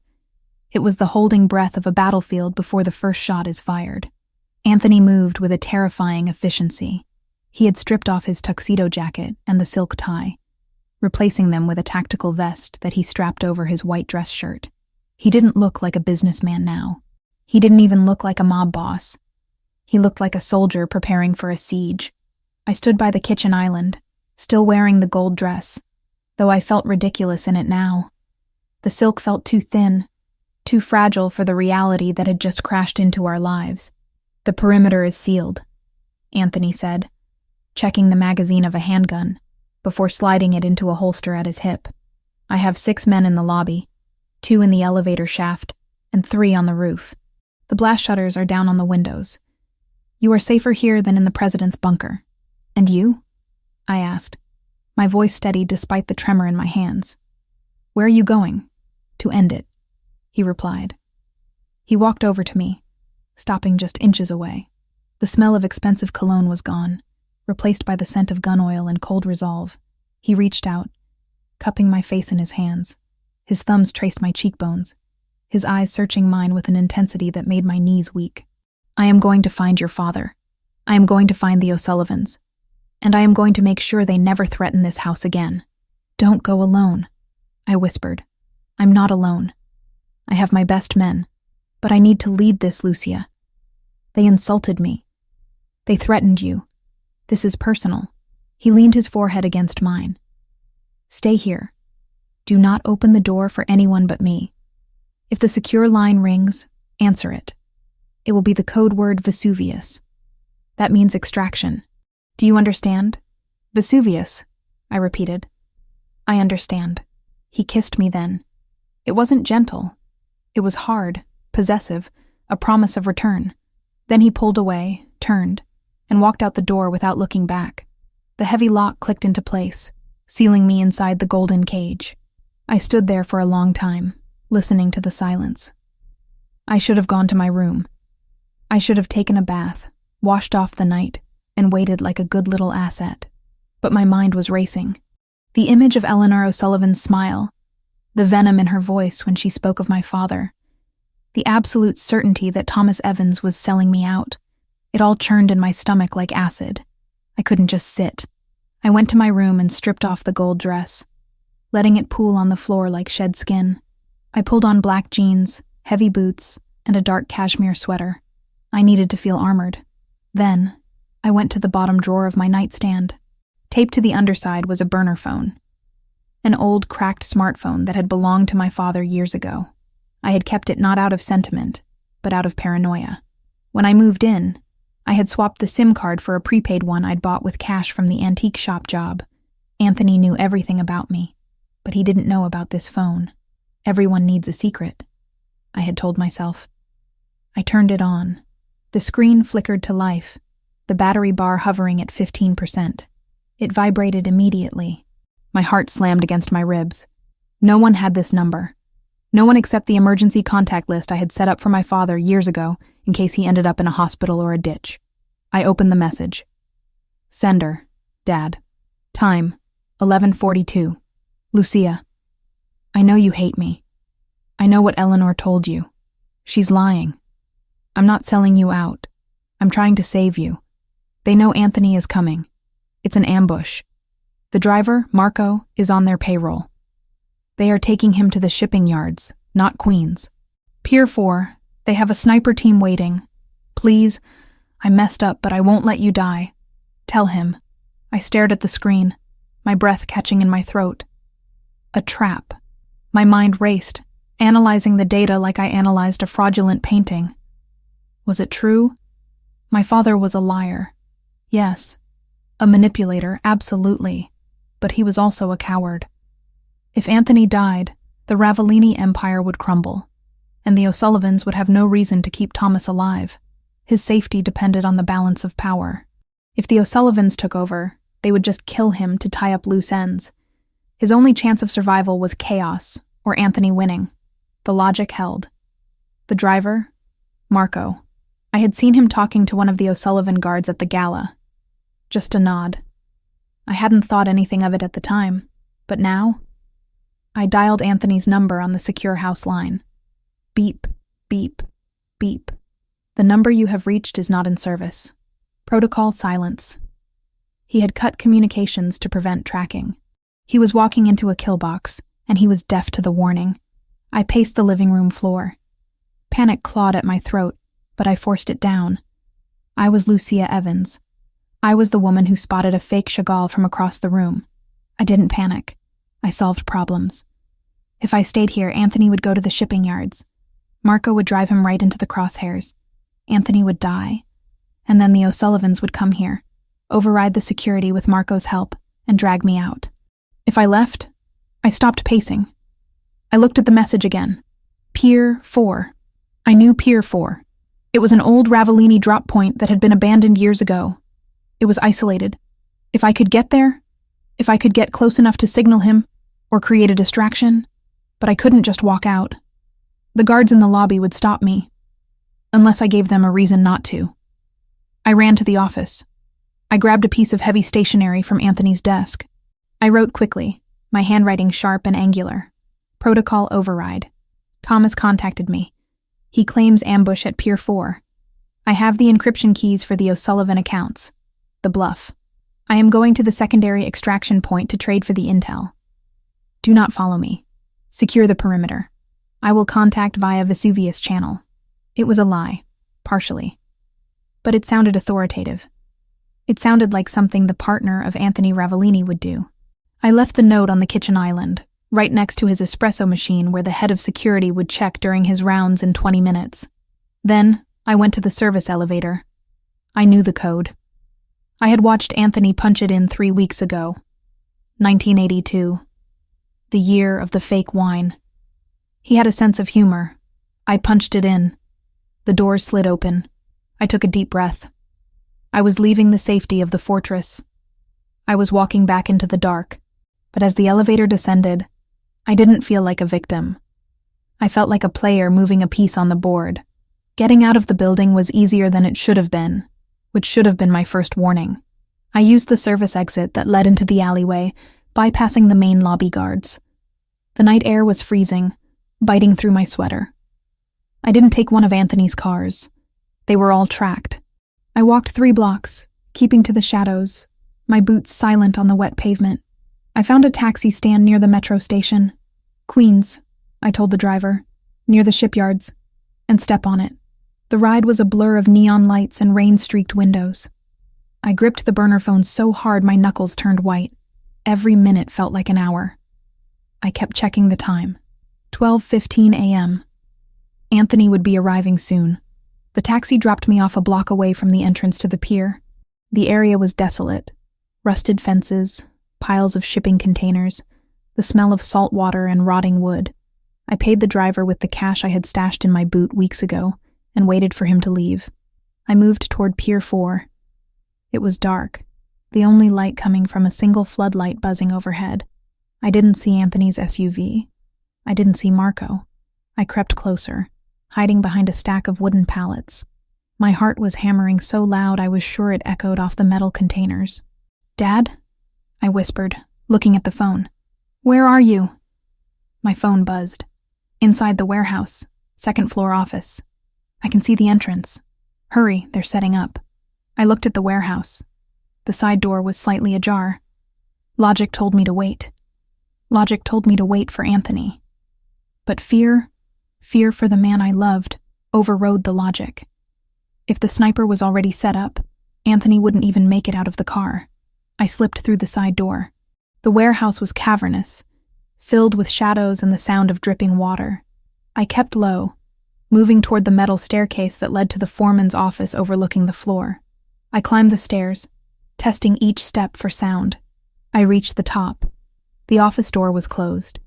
I could see a sliver of light underneath it. I took a breath, reached into my boot, and pulled out a small switchblade I had swiped from Anthony's collection in the library.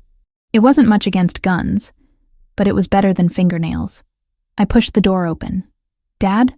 Thomas Evans was sitting in a rolling chair in the center of the room. He wasn't tied up. He wasn't bleeding. He was holding a sandwich in one hand and a bottle of beer in the other. He looked up at me, and for a second, he looked surprised. Then a slow, pathetic smile spread across his face. "You actually came," he said, chewing. "I told them you would. I told them you were loyal." I froze. The knife felt heavy in my hand. I looked around the room. It was empty. No snipers. No view of the ambush. Just my father, looking comfortable. "Where is the ambush?" I asked, my voice barely a whisper. "Where is Anthony?" "Anthony isn't coming here, Lucia," Thomas said, taking a sip of beer.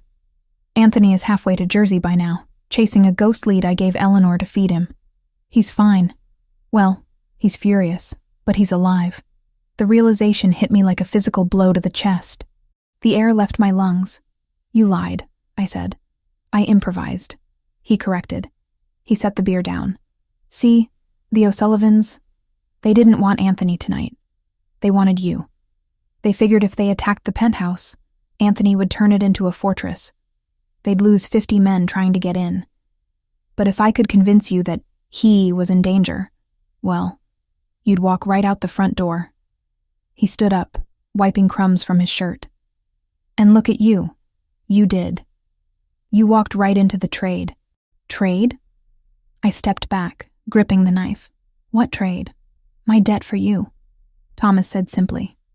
100 grand. That's what I owe. Eleanor said if I delivered you, the slate is clean. Plus, they give me a bus ticket to Florida and 5 grand in walking around money. He looked at me with those watery, weak eyes, the eyes I had inherited. It's a good deal, Lucia.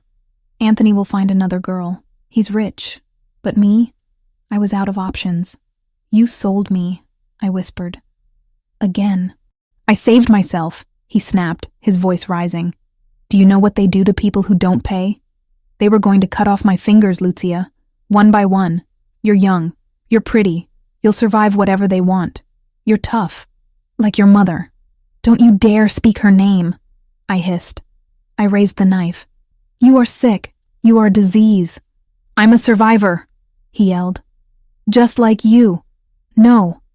A deep voice came from the shadows behind me. She is nothing like you. I spun around. Emerging from the darkness of the stairwell were 3 men. I recognized the center one immediately. Patrick O'Sullivan, the bulldog from the gala. He was flanked by 2 guards who looked like they were carved out of granite. Drop the knife, darling, Patrick said, his voice grating like gravel. Or I shoot your father, which, honestly, would be doing the world a favor.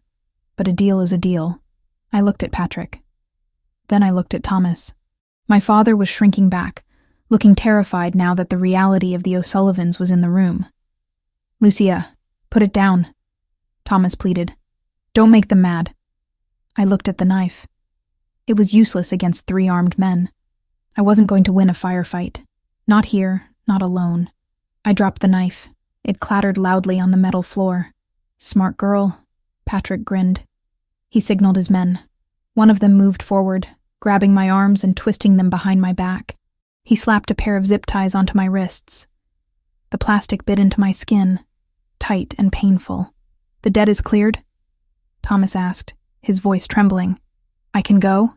Patrick looked at Thomas with pure disgust. Yeah, you can go. Get out of my city, Evans. If I see you again, I'll kill you just for the smell. Thomas didn't wait. He grabbed his jacket. He started to walk toward the door, passing me. He paused for a second. He looked at me, bound and captured because I had tried to save the man I loved. Because I had believed, for one stupid second, that my father had a shred of humanity left. It's for the best, Lucia, he mumbled, refusing to meet my eyes. You'll see. Rage, cold and absolute, flooded my veins. It replaced the fear. It replaced the shock. Thomas, I said. He looked up, surprised I spoke. I didn't scream. I didn't cry. I gathered every ounce of saliva in my mouth and spat right in his face. It hit him on the cheek, running down toward his chin. He flinched back as if I had burned him. You aren't my father, I said, my voice dead calm. And you didn't save yourself. You just dug a grave. Because when Anthony finds out what you did, Florida won't be far enough. Hell won't be far enough. Thomas wiped his face, looking shaken. He didn't say anything else. He turned and ran out of the room, a rat scurrying off a sinking ship. Patrick O'Sullivan laughed. He walked over to me, grabbing my chin roughly in his hand. He forced me to look at him. You got fire, he noted. I like that. Anthony always did have a taste for the wild ones. He's going to kill you, I said. He's going to burn this entire city down to find me. Patrick's smile faded. Let him try. By the time he finds you, darling, you're going to be the bait in a trap so big even he can't chew his way out of it. He pulled a black hood from his pocket. Nighty night, princess. He jammed the hood over my head. My world went black. The last thing I smelled was the stale beer my father had been drinking and the cheap cologne of the O'Sullivan goon. I didn't struggle as they dragged me out. I didn't scream. I saved my energy. I thought about the note I had left. I thought about the encryption keys I had mentioned. The bluff. And I thought about Anthony. He hadn't been ambushed. He was safe. He was alive. And that meant he was coming. "Hold on," I told myself as they threw me into the back of a van. Just hold on. The engine roared to life, and the van lurched forward, carrying me away from the only home I had ever known. But as the darkness swallowed me, I didn't feel helpless. I felt a cold, calculating resolve hardening in my chest. My father had sold me for a bus ticket. The O'Sullivans had taken me for leverage, but they had all made one critical mistake. They thought they had captured a damsel. They didn't realize they had just kidnapped the queen. And the king was about to flip the board.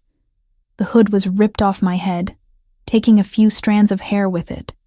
The sudden assault of fluorescent light was blinding, stinging my eyes like acid. I blinked rapidly, trying to clear the spots dancing in my vision, forcing my senses to recalibrate. The smell hit me first: diesel fumes, rust, and the metallic tang of old blood. I was seated in a metal chair, my wrists zip-tied painfully behind my back, my ankles bound to the chair legs. Welcome back to the land of the living, sleeping beauty. Patrick O'Sullivan was leaning against a stack of crates a few feet away, twirling a heavy black pistol around his finger. We weren't in the office anymore. We were on the ground floor of a massive warehouse, a cathedral of corrugated steel and concrete. It was cold, the kind of damp chill that seeps into your bones and stays there. I straightened my spine. I wouldn't give him the satisfaction of seeing me slump. "You're making a mistake," I said. My voice was raspy, but steady. "I don't think so." Patrick grinned, revealing yellowed teeth. "I have the girl. I have the leverage. And soon I'll have the encryption keys to Ravellini's offshore accounts. Unless you lied about those?" "I didn't lie," I said, maintaining the bluff I had written in the note. "But I don't carry them in my head. They're on a secure server. You need my biometrics to access them." "We'll get your biometrics," he said dismissively. "One way or another. Fingerprints are easy to take, even if they aren't attached to the hand anymore." I felt a cold shiver trace down my spine, but I locked it away. "Anthony will be here." "Anthony is chasing his tail in Jersey," Patrick laughed. "Your daddy did a good job, sold the lie perfectly." "Did he?" The voice didn't come from me. It came from the shadows near the loading dock doors. Patrick spun around, raising his gun. His 6 guards, positioned around the perimeter, snapped their weapons up. Emerging from the darkness wasn't a SWAT team. It wasn't a roaring army. It was just Anthony Ravellini. He walked into the circle of light with a terrifying, casual grace. He wasn't wearing his tactical vest anymore. He had discarded it, leaving him in a white dress shirt that was stark against the gloom. His hands were empty. He held them out to his sides, palms open. "Anthony," Patrick sneered, though I saw his grip on the gun tighten. "You're faster than I thought. But you're stupid. Walking in here alone?" "I'm not alone," Anthony said calmly. He stopped 10 feet away from us. He didn't look at Patrick. He looked at me. His dark eyes swept over my face, checking for bruises, for blood. When he saw I was unharmed, a muscle in his jaw ticked, the only sign of the volcano erupting beneath his skin. "I brought a gift," Anthony signaled with 2 fingers. From the darkness behind him, 2 of his enforcers dragged a man into the light. They didn't walk him. They hauled him by his armpits, his feet dragging uselessly on the concrete. They threw him to the floor at Patrick's feet. It was Thomas Evans. My father looked like he had been through a blender. His lip was split, his eye swollen shut, and he was sobbing. Incoherent pleas for mercy bubbling from his lips. He was clutching a duffel bag, the bag containing the money and bus ticket Patrick had promised him. He was trying to catch a cab on 4th Avenue, Anthony said, his voice devoid of emotion. He seemed in a rush. I thought he should stay for the party. Patrick looked down at Thomas, then back at Anthony. "You caught him. Congratulations. He's garbage anyway. I was done with him. He sold you something that didn't belong to him," Anthony said. He took a step forward. The O'Sullivan guards tensed, fingers twitching on triggers. He sold you my wife. The word hung in the air, heavy and absolute, detonating somewhere deep in my chest. Wife. Not collateral, not asset, not debt. Maybe a weaponized word in front of these men, but it wrapped itself around my throat all the same. Patrick laughed. A harsh barking sound. Wife? She's payment, Anthony. She's a debt settlement. Don't try to romanticize it. You bought a whore, and I stole her. She's not payment, Anthony said. His voice dropped, becoming a low rumble that vibrated through the floor. She is the only thing in this city worth more than my empire, and you made the mistake of touching her. I have 6 guns on you. Patrick snarled, losing his patience. And I have a gun on her head. He moved fast, pressing the barrel of his pistol against my temple. The metal was cold. I stopped breathing. One move, Anthony, and I paint the wall with her brains. Drop to your knees. Anthony didn't move. He didn't drop. He stared at Patrick with a look of supreme boredom. You won't shoot her, Anthony said, because if you do, you lose the encryption keys. You lose the leverage. And my sniper, who is currently aiming at your medulla oblongata from the catwalk, will turn your head into a canoe. Patrick froze. His eyes darted up to the dark rafters. You're bluffing, Patrick whispered. Am I? Anthony tilted his head. Lucia, tell him. Do I bluff? I looked at Anthony. I saw the slight shift in his stance, the way his weight was balanced on the balls of his feet. He was coiled energy, waiting for a trigger. He doesn't bluff, I said clearly. He calculates. Drop the gun, Patrick, Anthony commanded. And I might let you leave here with your life. I'll keep the warehouse, of course. Consider it a penalty for the inconvenience. Patrick's face twisted in rage. He was trapped. He knew it. If he shot me, he died. If he surrendered, he lost face. He was a cornered rat, and rats bite. Screw you, Patrick screamed. Kill him. Kill them all. He didn't shoot me. He swung the gun toward Anthony. Time seemed to fracture. In the split second before Patrick pulled the trigger, Anthony moved. He didn't dive for cover. He dove forward. At the same time, I threw my weight violently to the right. The chair tipped over, crashing onto the concrete just as a bullet whizzed through the space where my head had been a second ago. Chaos erupted. The sound of gunfire was deafening in the enclosed space. Crack, crack, crack. I hit the floor hard, my shoulder taking the brunt of the impact. I couldn't see much from my angle, just flashes of muzzle fire and boots scrambling. Secure the girl! I heard Anthony roar. I struggled against the zip ties, twisting my wrists until the skin broke. The plastic bit deep, but the adrenaline numbed the pain. A pair of boots landed next to my face. It was one of the O'Sullivan guards. He reached down, grabbing my arm to haul me up, using me as a human shield. Get up, bitch! I didn't get up. I coiled my legs and kicked out with everything I had. The heel of my heavy boot connected solidly with his kneecap. There was a sickening crunch. The guard screamed, his leg buckling backward. He fell, dropping his gun.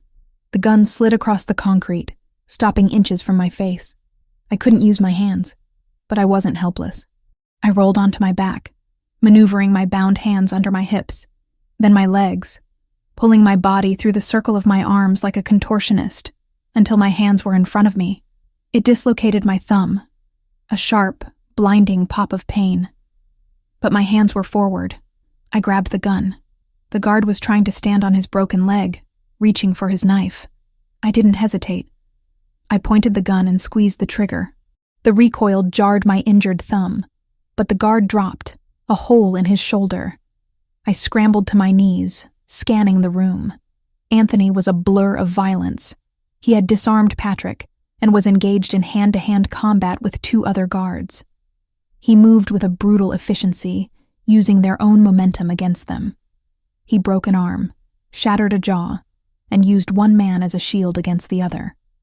But there were too many of them. Another guard appeared on the catwalk, aiming a rifle down at Anthony's exposed back. "Anthony! Above you!" I screamed. Anthony didn't look up. He rolled, grabbing a discarded pistol from the floor and firing blindly over his shoulder.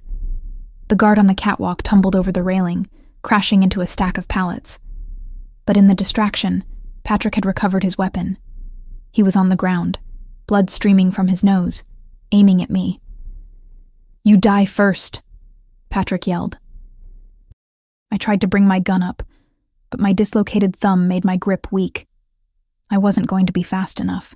A shadow moved in front of me. Anthony. He stepped into the line of fire just as Patrick pulled the trigger. The impact was audible, a wet, heavy thud.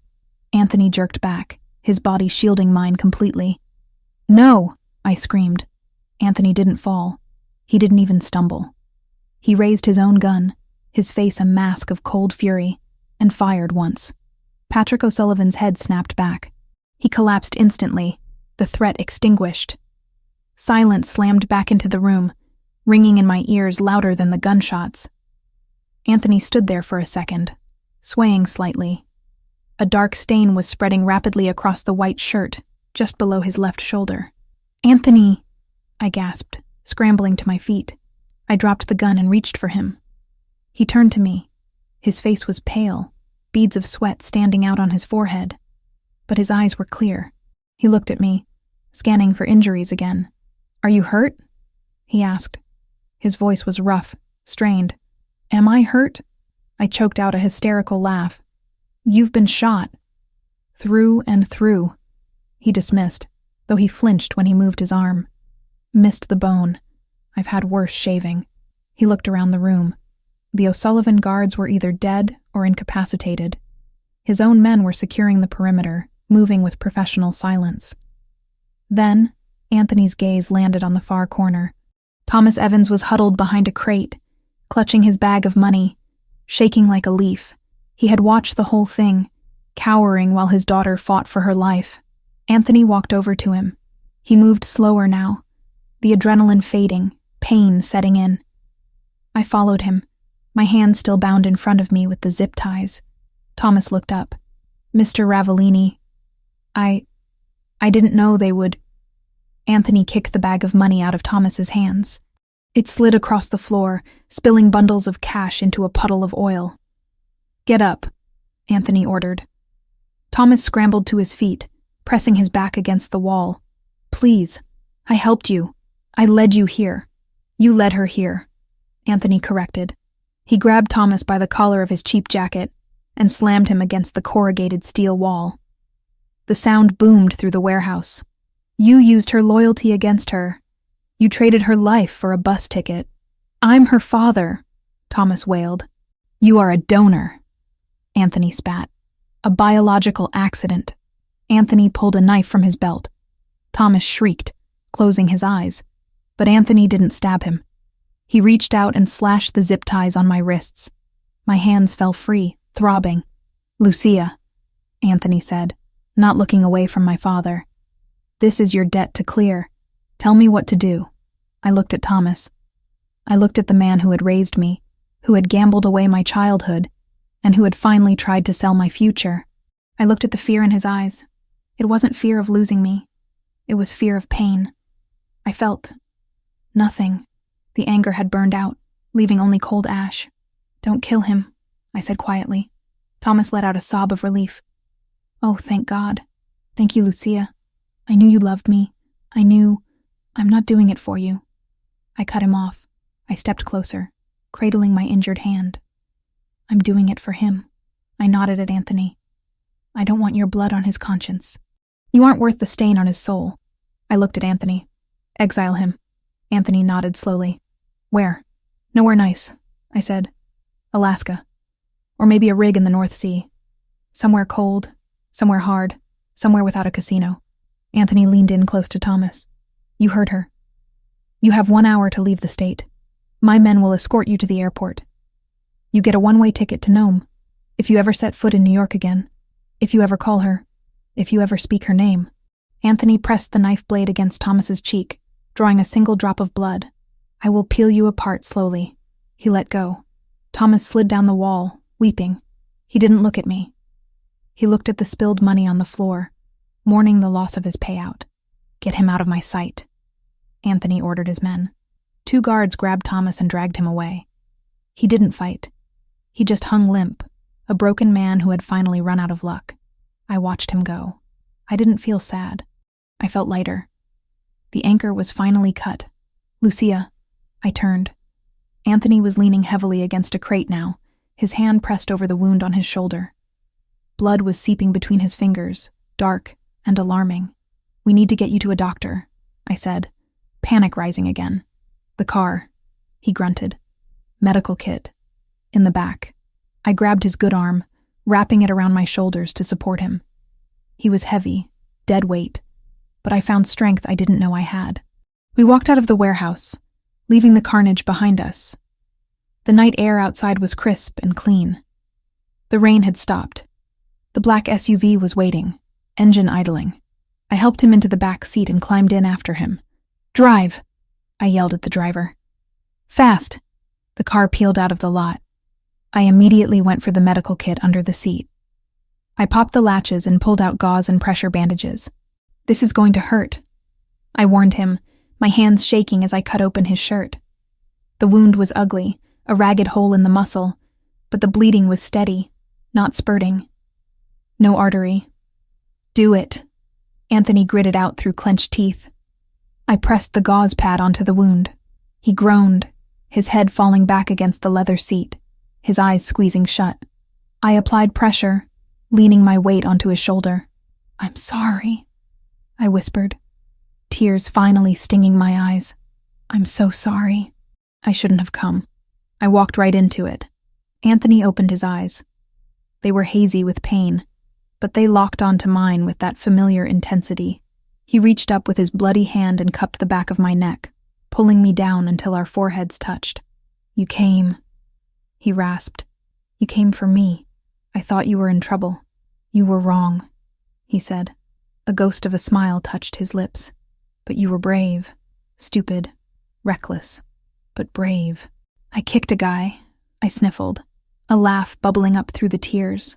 "I saw," he murmured. "Excellent form."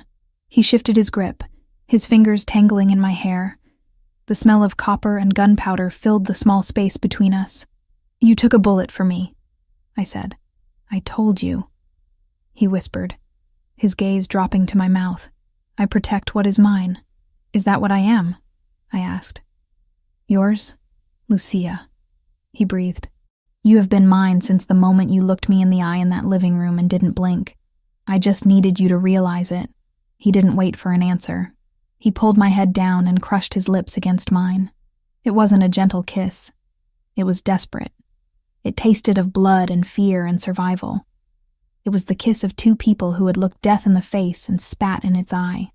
I kissed him back with everything I had, pouring all my relief, all my anger, all my love into it. My hands were covered in his blood. His hand was tangling in my hair. The pain in my thumb, the ache in my shoulder. It all faded into the background. All that mattered was the heat of his mouth and the beat of his heart against my chest. When we finally broke apart, gasping for air, he didn't let me go. He kept his forehead pressed to mine. "You're not leaving," he stated. It wasn't a question. "No," I whispered. "I'm not leaving." "Good." He closed his eyes, his breathing evening out as the adrenaline crash hit him. "Because I'm not letting you go. Not after tonight. Not ever." I looked down at his sleeping face, at the harsh lines softened by exhaustion. I pressed the bandage tighter against his shoulder. We were bloodied. We were battered. My father was gone, exiled to the ice. The O'Sullivans were broken. The war was over. But looking at Anthony Ravellini, I knew the reign was just beginning. And this time, I wasn't just a spectator. I was sitting on the throne right beside him. "Drive," I whispered to the driver, my voice steel. "Take us home." The elevator doors slid open, revealing the penthouse not as a fortress, but as a sanctuary. The silence that greeted us was profound, a stark contrast to the cacophony of gunfire and screaming metal we had left behind at the warehouse. I helped Anthony into the living room. He was heavy against me, his adrenaline fading, leaving behind the raw, grinding reality of a bullet wound. His face was pale, a sheen of sweat clinging to his forehead. But he didn't complain. He didn't groan. He just moved with a grim determination. one foot in front of the other. "The sofa," I commanded, guiding him toward the long leather couch. "I need the light." He sat down heavily, his good hand immediately going to his shoulder. The makeshift bandage I had applied in the car was soaked through, dark crimson staining the white linen of his shirt. "I need whiskey," he rasped, leaning his head back. "And the medical kit is in the bathroom cabinet. Bottom shelf. I know where it is." I ran to the bathroom. My hands were shaking, but I forced them to steady. I washed the blood, his blood, the guard's blood, off my skin with scalding water. I grabbed the kit, a bottle of antiseptic, and clean towels. When I returned to the living room, Anthony had already poured himself a glass of amber liquid from the decanter on the side table. He downed it in one swallow, the muscles of his throat working. "Take off the shirt," I said, setting the supplies on the coffee table. He fumbled with the buttons, his fingers clumsy from pain. I batted his hands away gently. "Let me." I knelt between his legs. I unbuttoned the ruined shirt, peeling the fabric away from his skin. The wound was ugly, a jagged tear where the bullet had passed through the deltoid muscle. It was bleeding sluggishly now, but it was deep. "It needs stitches," I said, examining it with the same clinical eye I used to assess a damaged canvas. "The edges are too far apart for butterfly strips." "Do it," Anthony said. He watched me, his dark eyes unfocused but intense. "You have the hands for it. Steady. I restore paintings, Anthony. Canvas doesn't bleed. Flesh is just a different medium," he muttered, closing his eyes. I threaded the needle. I cleaned the wound with alcohol. He hissed through his teeth, his body seizing up for a second before forcibly relaxing. I worked quickly. I didn't apologize for the pain. Apologies wouldn't close the hole. I focused on the task, treating his skin with reverence. Stitch, pull, knot. Stitch, pull, knot. The silence in the room was intimate, broken only by the sound of his breathing and the soft click of the scissors. When I tied the final knot and taped a sterile bandage over the area, I sat back on my heels, exhausted. "It's done," I whispered. Anthony opened his eyes. He looked at the bandage, then at me. He reached out with his good arm, his hand cupping my cheek. His thumb brushed over my lower lip, tracing the shape of it. "You saved me tonight," he said. His voice was low, stripped of all the bravado, all the power dynamics. "Not in the warehouse. Here. Now. You saved me first," I replied, leaning into his touch. "You stepped in front of a bullet. I would step in front of a train for you," he said simply. The air between us shifted. It wasn't just gratitude anymore. It was something heavier, hotter. The adrenaline that had kept us moving was transforming into a different kind of hunger. We had survived. We were alive. And the need to reaffirm that life, to feel it in every nerve ending, was overwhelming. "Lucia," he breathed, his gaze dropping to my lips. "Come here." I didn't hesitate. I stood up and straddled his lap, mindful of his injured shoulder. I wrapped my arms around his neck, burying my face in the curve of his throat. He smelled of whiskey, copper, and sandalwood. He smelled like home. "I thought I lost you," I confessed against his skin. "When Patrick had the gun." "You will never lose me," Anthony swore, his hand tangled in my hair, pulling my head back so he could look at me. "I am a difficult man to kill, especially now that I have something to live for." He kissed me. This wasn't like the kiss in the car. That was desperate. This was deliberate. It was a claiming. It was a slow, burning fuse that ignited everything it touched. His lips were demanding, moving against mine with a possessive rhythm that made my toes curl. I opened to him, tasting the whiskey on his tongue, meeting his fire with my own. His hand slid down my back, finding the hem of my sweater. His touch was electric, searing through the cashmere. I helped him, pulling the sweater over my head, discarding it on the floor next to his bloody shirt. Skin on skin. The friction was intoxicating.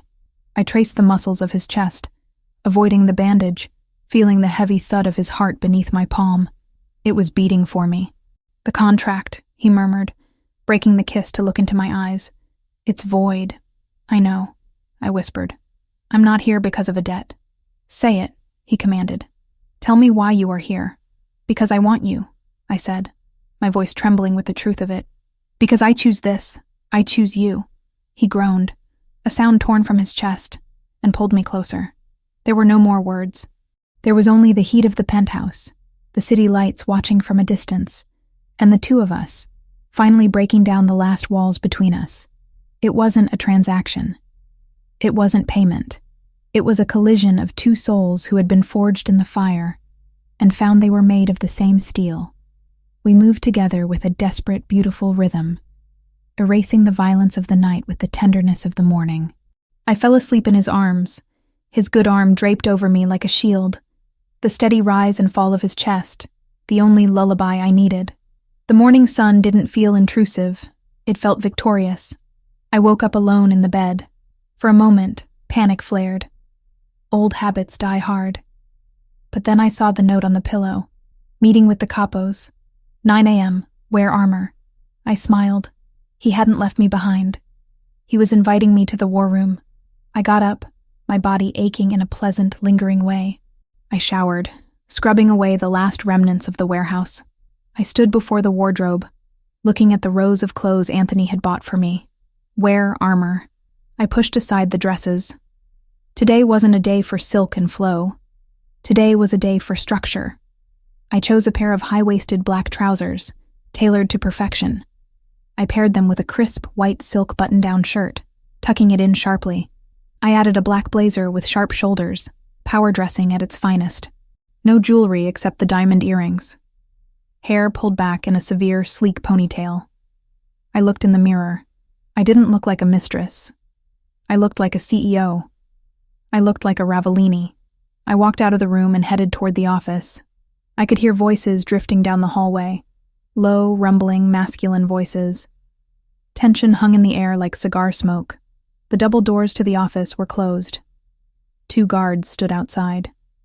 They saw me coming. They saw the way I walked, chin up, eyes forward.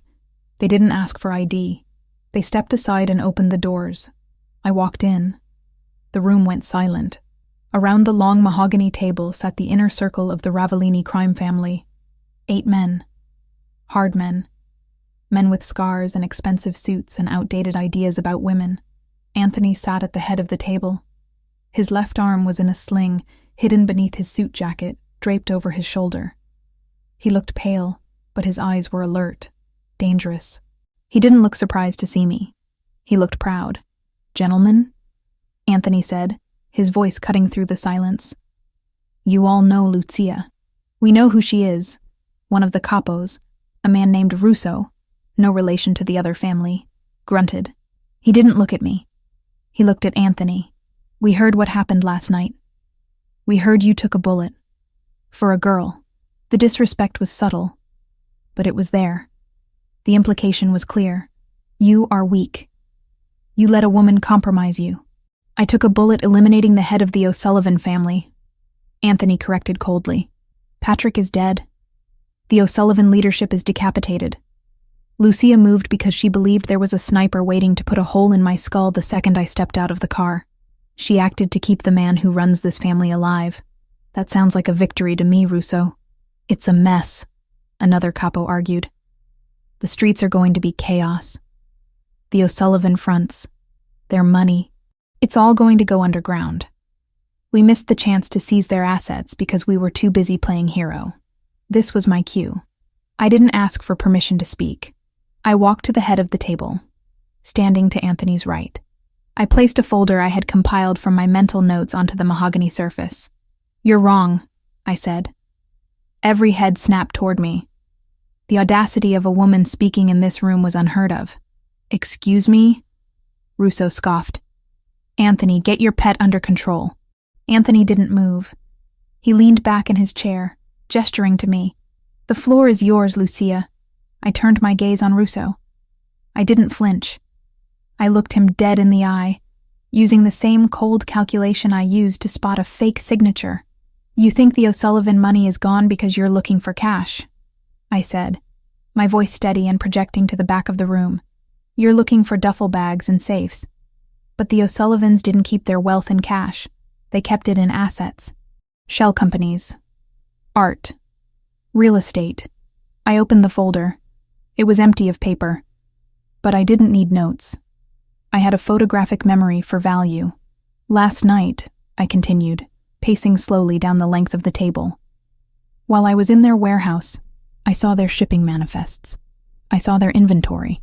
So? Russo challenged. Junk. Not junk, I corrected. Leverage. The O'Sullivans were laundering money through a gallery in Chelsea, the Gilded Frame. They were buying high-end antiques at inflated prices to clean their drug money. I know this because I saw a shipment of 18th century French furniture sitting in that warehouse. That shipment alone is worth $3 million on the legitimate market. The room went quiet. $3 million got their attention. But more importantly, I said, turning back to face them, I know where the paper trail leads. Patrick O'Sullivan was sloppy. He was buying fakes to cut costs, thinking no one would notice. If we seize those assets, we don't just get the furniture. We get the proof of tax fraud for every shell company attached to those purchases. We can use that leverage to blackmail their remaining lieutenants into flipping to our side. I stopped at the foot of the table. You're worried about chaos in the streets? There won't be chaos. Because by noon today, we will own their supply chain, their laundering fronts, and their loyalty. We don't need to shoot our way into their territory. We just need to buy the mortgage on their house and evict them. I looked around the table. I can identify every fake asset they hold. I can tell you which accounts are vulnerable. I can double the family's liquid capital in 3 months without firing a single bullet. I placed my hands on the table, leaning forward slightly. Anthony didn't take a bullet for a girl, I said, my voice hard as diamond.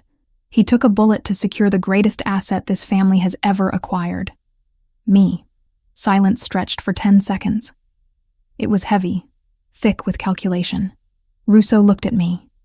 He looked at the folder. Then he looked at Anthony. Is she serious? Russo asked. She spotted a fake Renoir from across the room that cost me $2 million. Anthony said, a smirk playing on his lips. She's deadly serious. Russo looked back at me. The sneer was gone, replaced by a grudging, greedy respect. $3 million in furniture? He asked. Conservative estimate, I replied. If we auction it in London, maybe 4. Russo nodded slowly. He tapped his knuckles on the table. All right, Russo said. I'm listening. One by one, the other capos nodded. The tension in the room broke. They weren't looking at me like a mistress anymore. They were looking at me like a money printer. I walked back to Anthony's side. I didn't sit down. I stood next to his chair, my hand resting lightly on the back of it, just inches from his shoulder. Any objections? Anthony asked, his voice final. No, boss. The table murmured in unison. Good, Anthony said. Then get to work. Lucia will provide the list of targets. You seize them. Dismissed. The men stood up, gathering their things, filing out of the room with a new energy. They had a plan. They had a future. When the last door closed, Anthony let out a long breath. He slumped slightly, the pain in his shoulder clearly taking its toll now that the performance was over.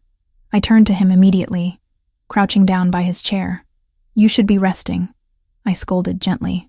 I'm fine, he said, reaching out to take my hand. He brought it to his lips, kissing the knuckles. You were magnificent. I was terrified, I admitted. You didn't show it. You walked in here and owned the room. You owned them.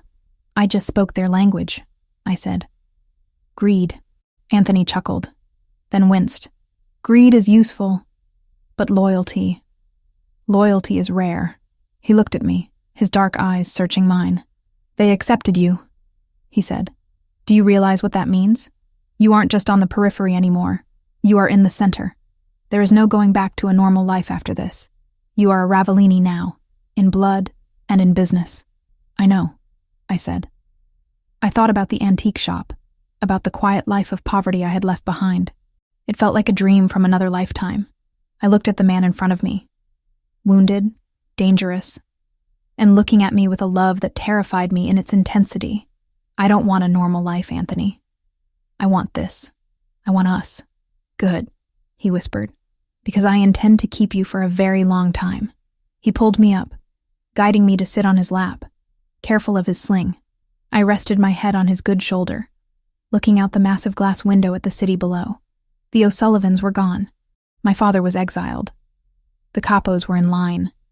We had won, but as I watched the clouds drift over the skyline, I knew the game never truly ended. There would always be new enemies, new debts, new threats, but for the first time, I wasn't afraid of the future. Let them come. Let them try. They would find us ready. The king and his queen, sitting in their high tower, watching the world burn and rebuilding it in our own image. "Lucia?" Anthony murmured against my hair. "Yes, that furniture. Is it really worth $3 million?" I smiled against his neck. "Probably closer to 5, I whispered. "But I like to under-promise and over-deliver." Anthony laughed, a rich, deep sound that filled the empty room. "That's my girl. 6 months. 182 days. That was how long it had been since the night at the warehouse. Since the night the O'Sullivan empire crumbled and mine began. I stood in the center of the Ravellini Gallery's main showroom, surrounded by the quiet hum of extreme wealth. The space was cavernous, with polished concrete floors and stark white walls that made the art pop with almost violent intensity. Tonight was the opening of our Renaissance of Shadows exhibition, a curated collection of recovered 17th century Italian masterworks. Officially, I was the curator and director. Unofficially, I was the woman who had turned the Ravellini family's dirty money into a cultural institution so pristine that even the mayor was attending tonight. "Director Evans?" I turned. A young assistant, fresh out of Columbia and terrified of her own shadow, was holding a clipboard. "It's just Lucia, Sarah," I corrected gently, though I kept my posture rigid. "What is it?" The bidder for the Caravaggio. He's asking about the provenance documents. He says there's a gap in the ownership history between 1942 and 1946. I smiled. It was a practiced, shark-like smile I had learned from Anthony.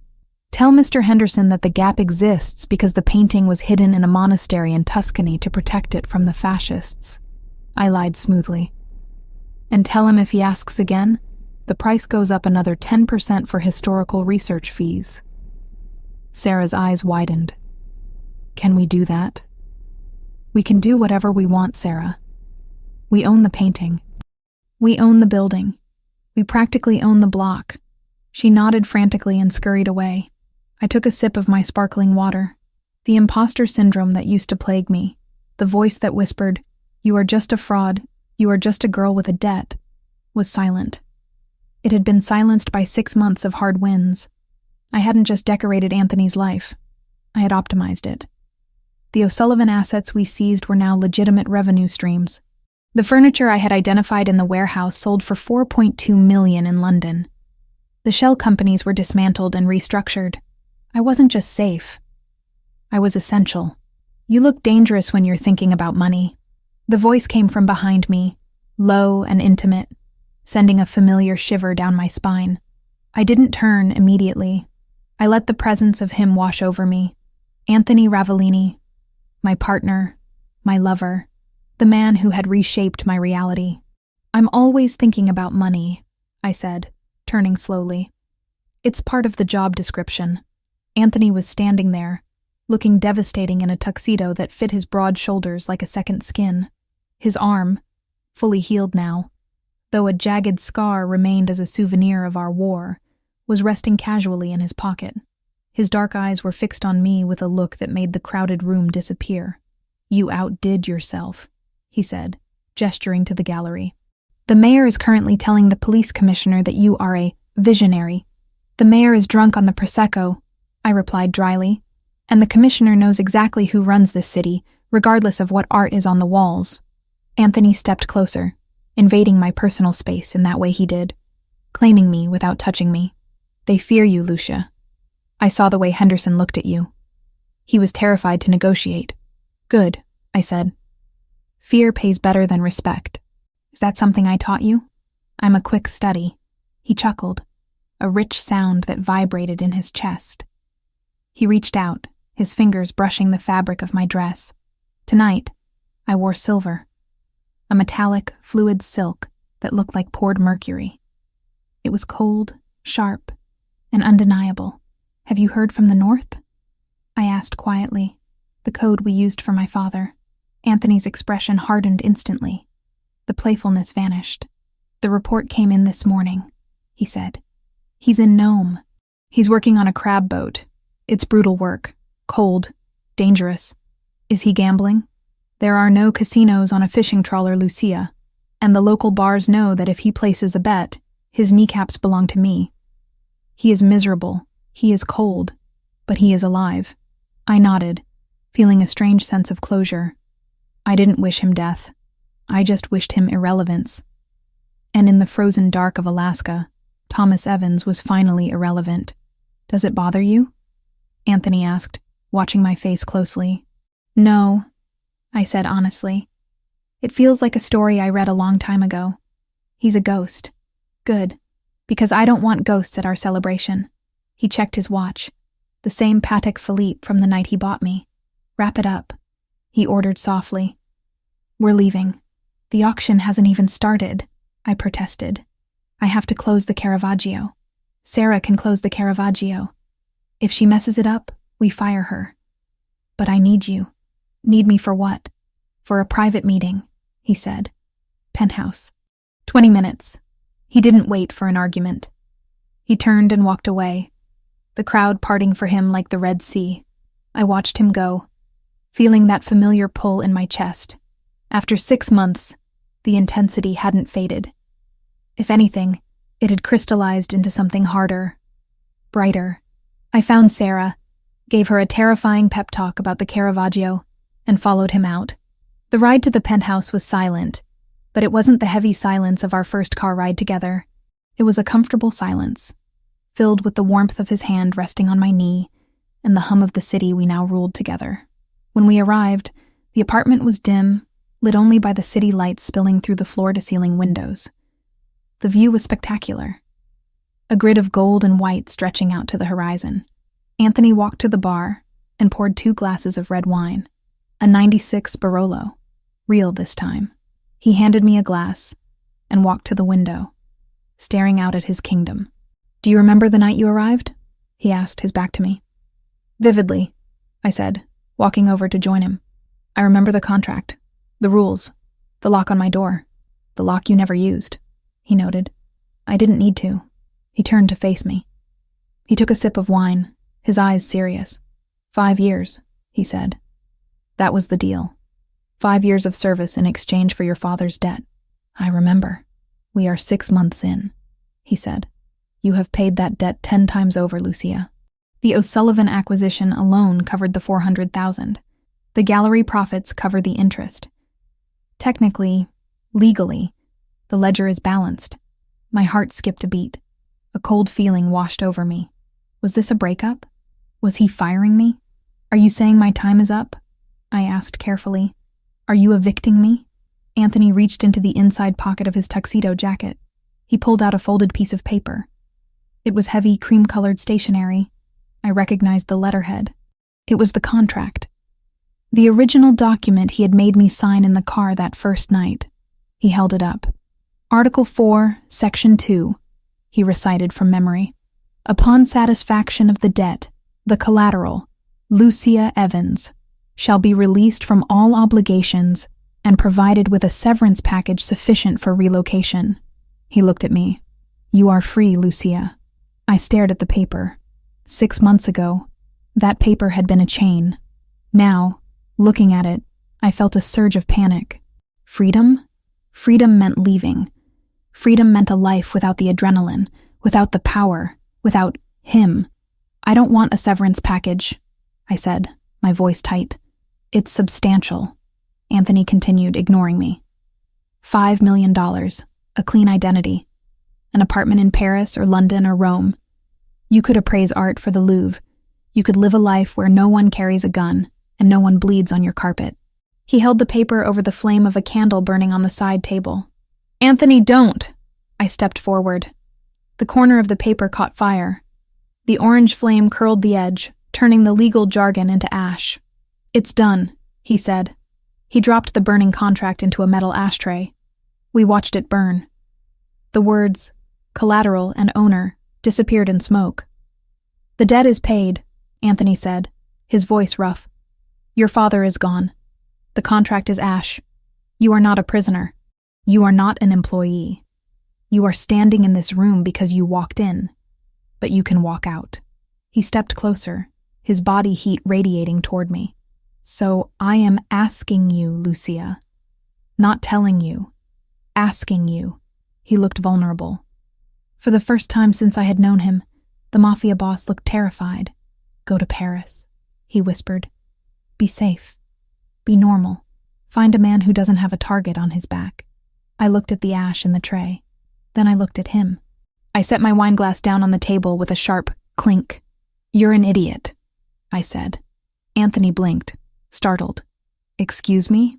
You're a brilliant strategist, a ruthless leader, and a terrible judge of character if you think I want Paris," I said, stepping into his space, poking him in the chest with my index finger. "Normal? You think I want normal? I spent 23 years being normal, Anthony.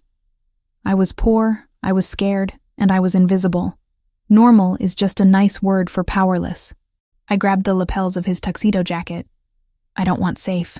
I want the man who broke a capo's wrist because he insulted me. I want the man who took a bullet for me.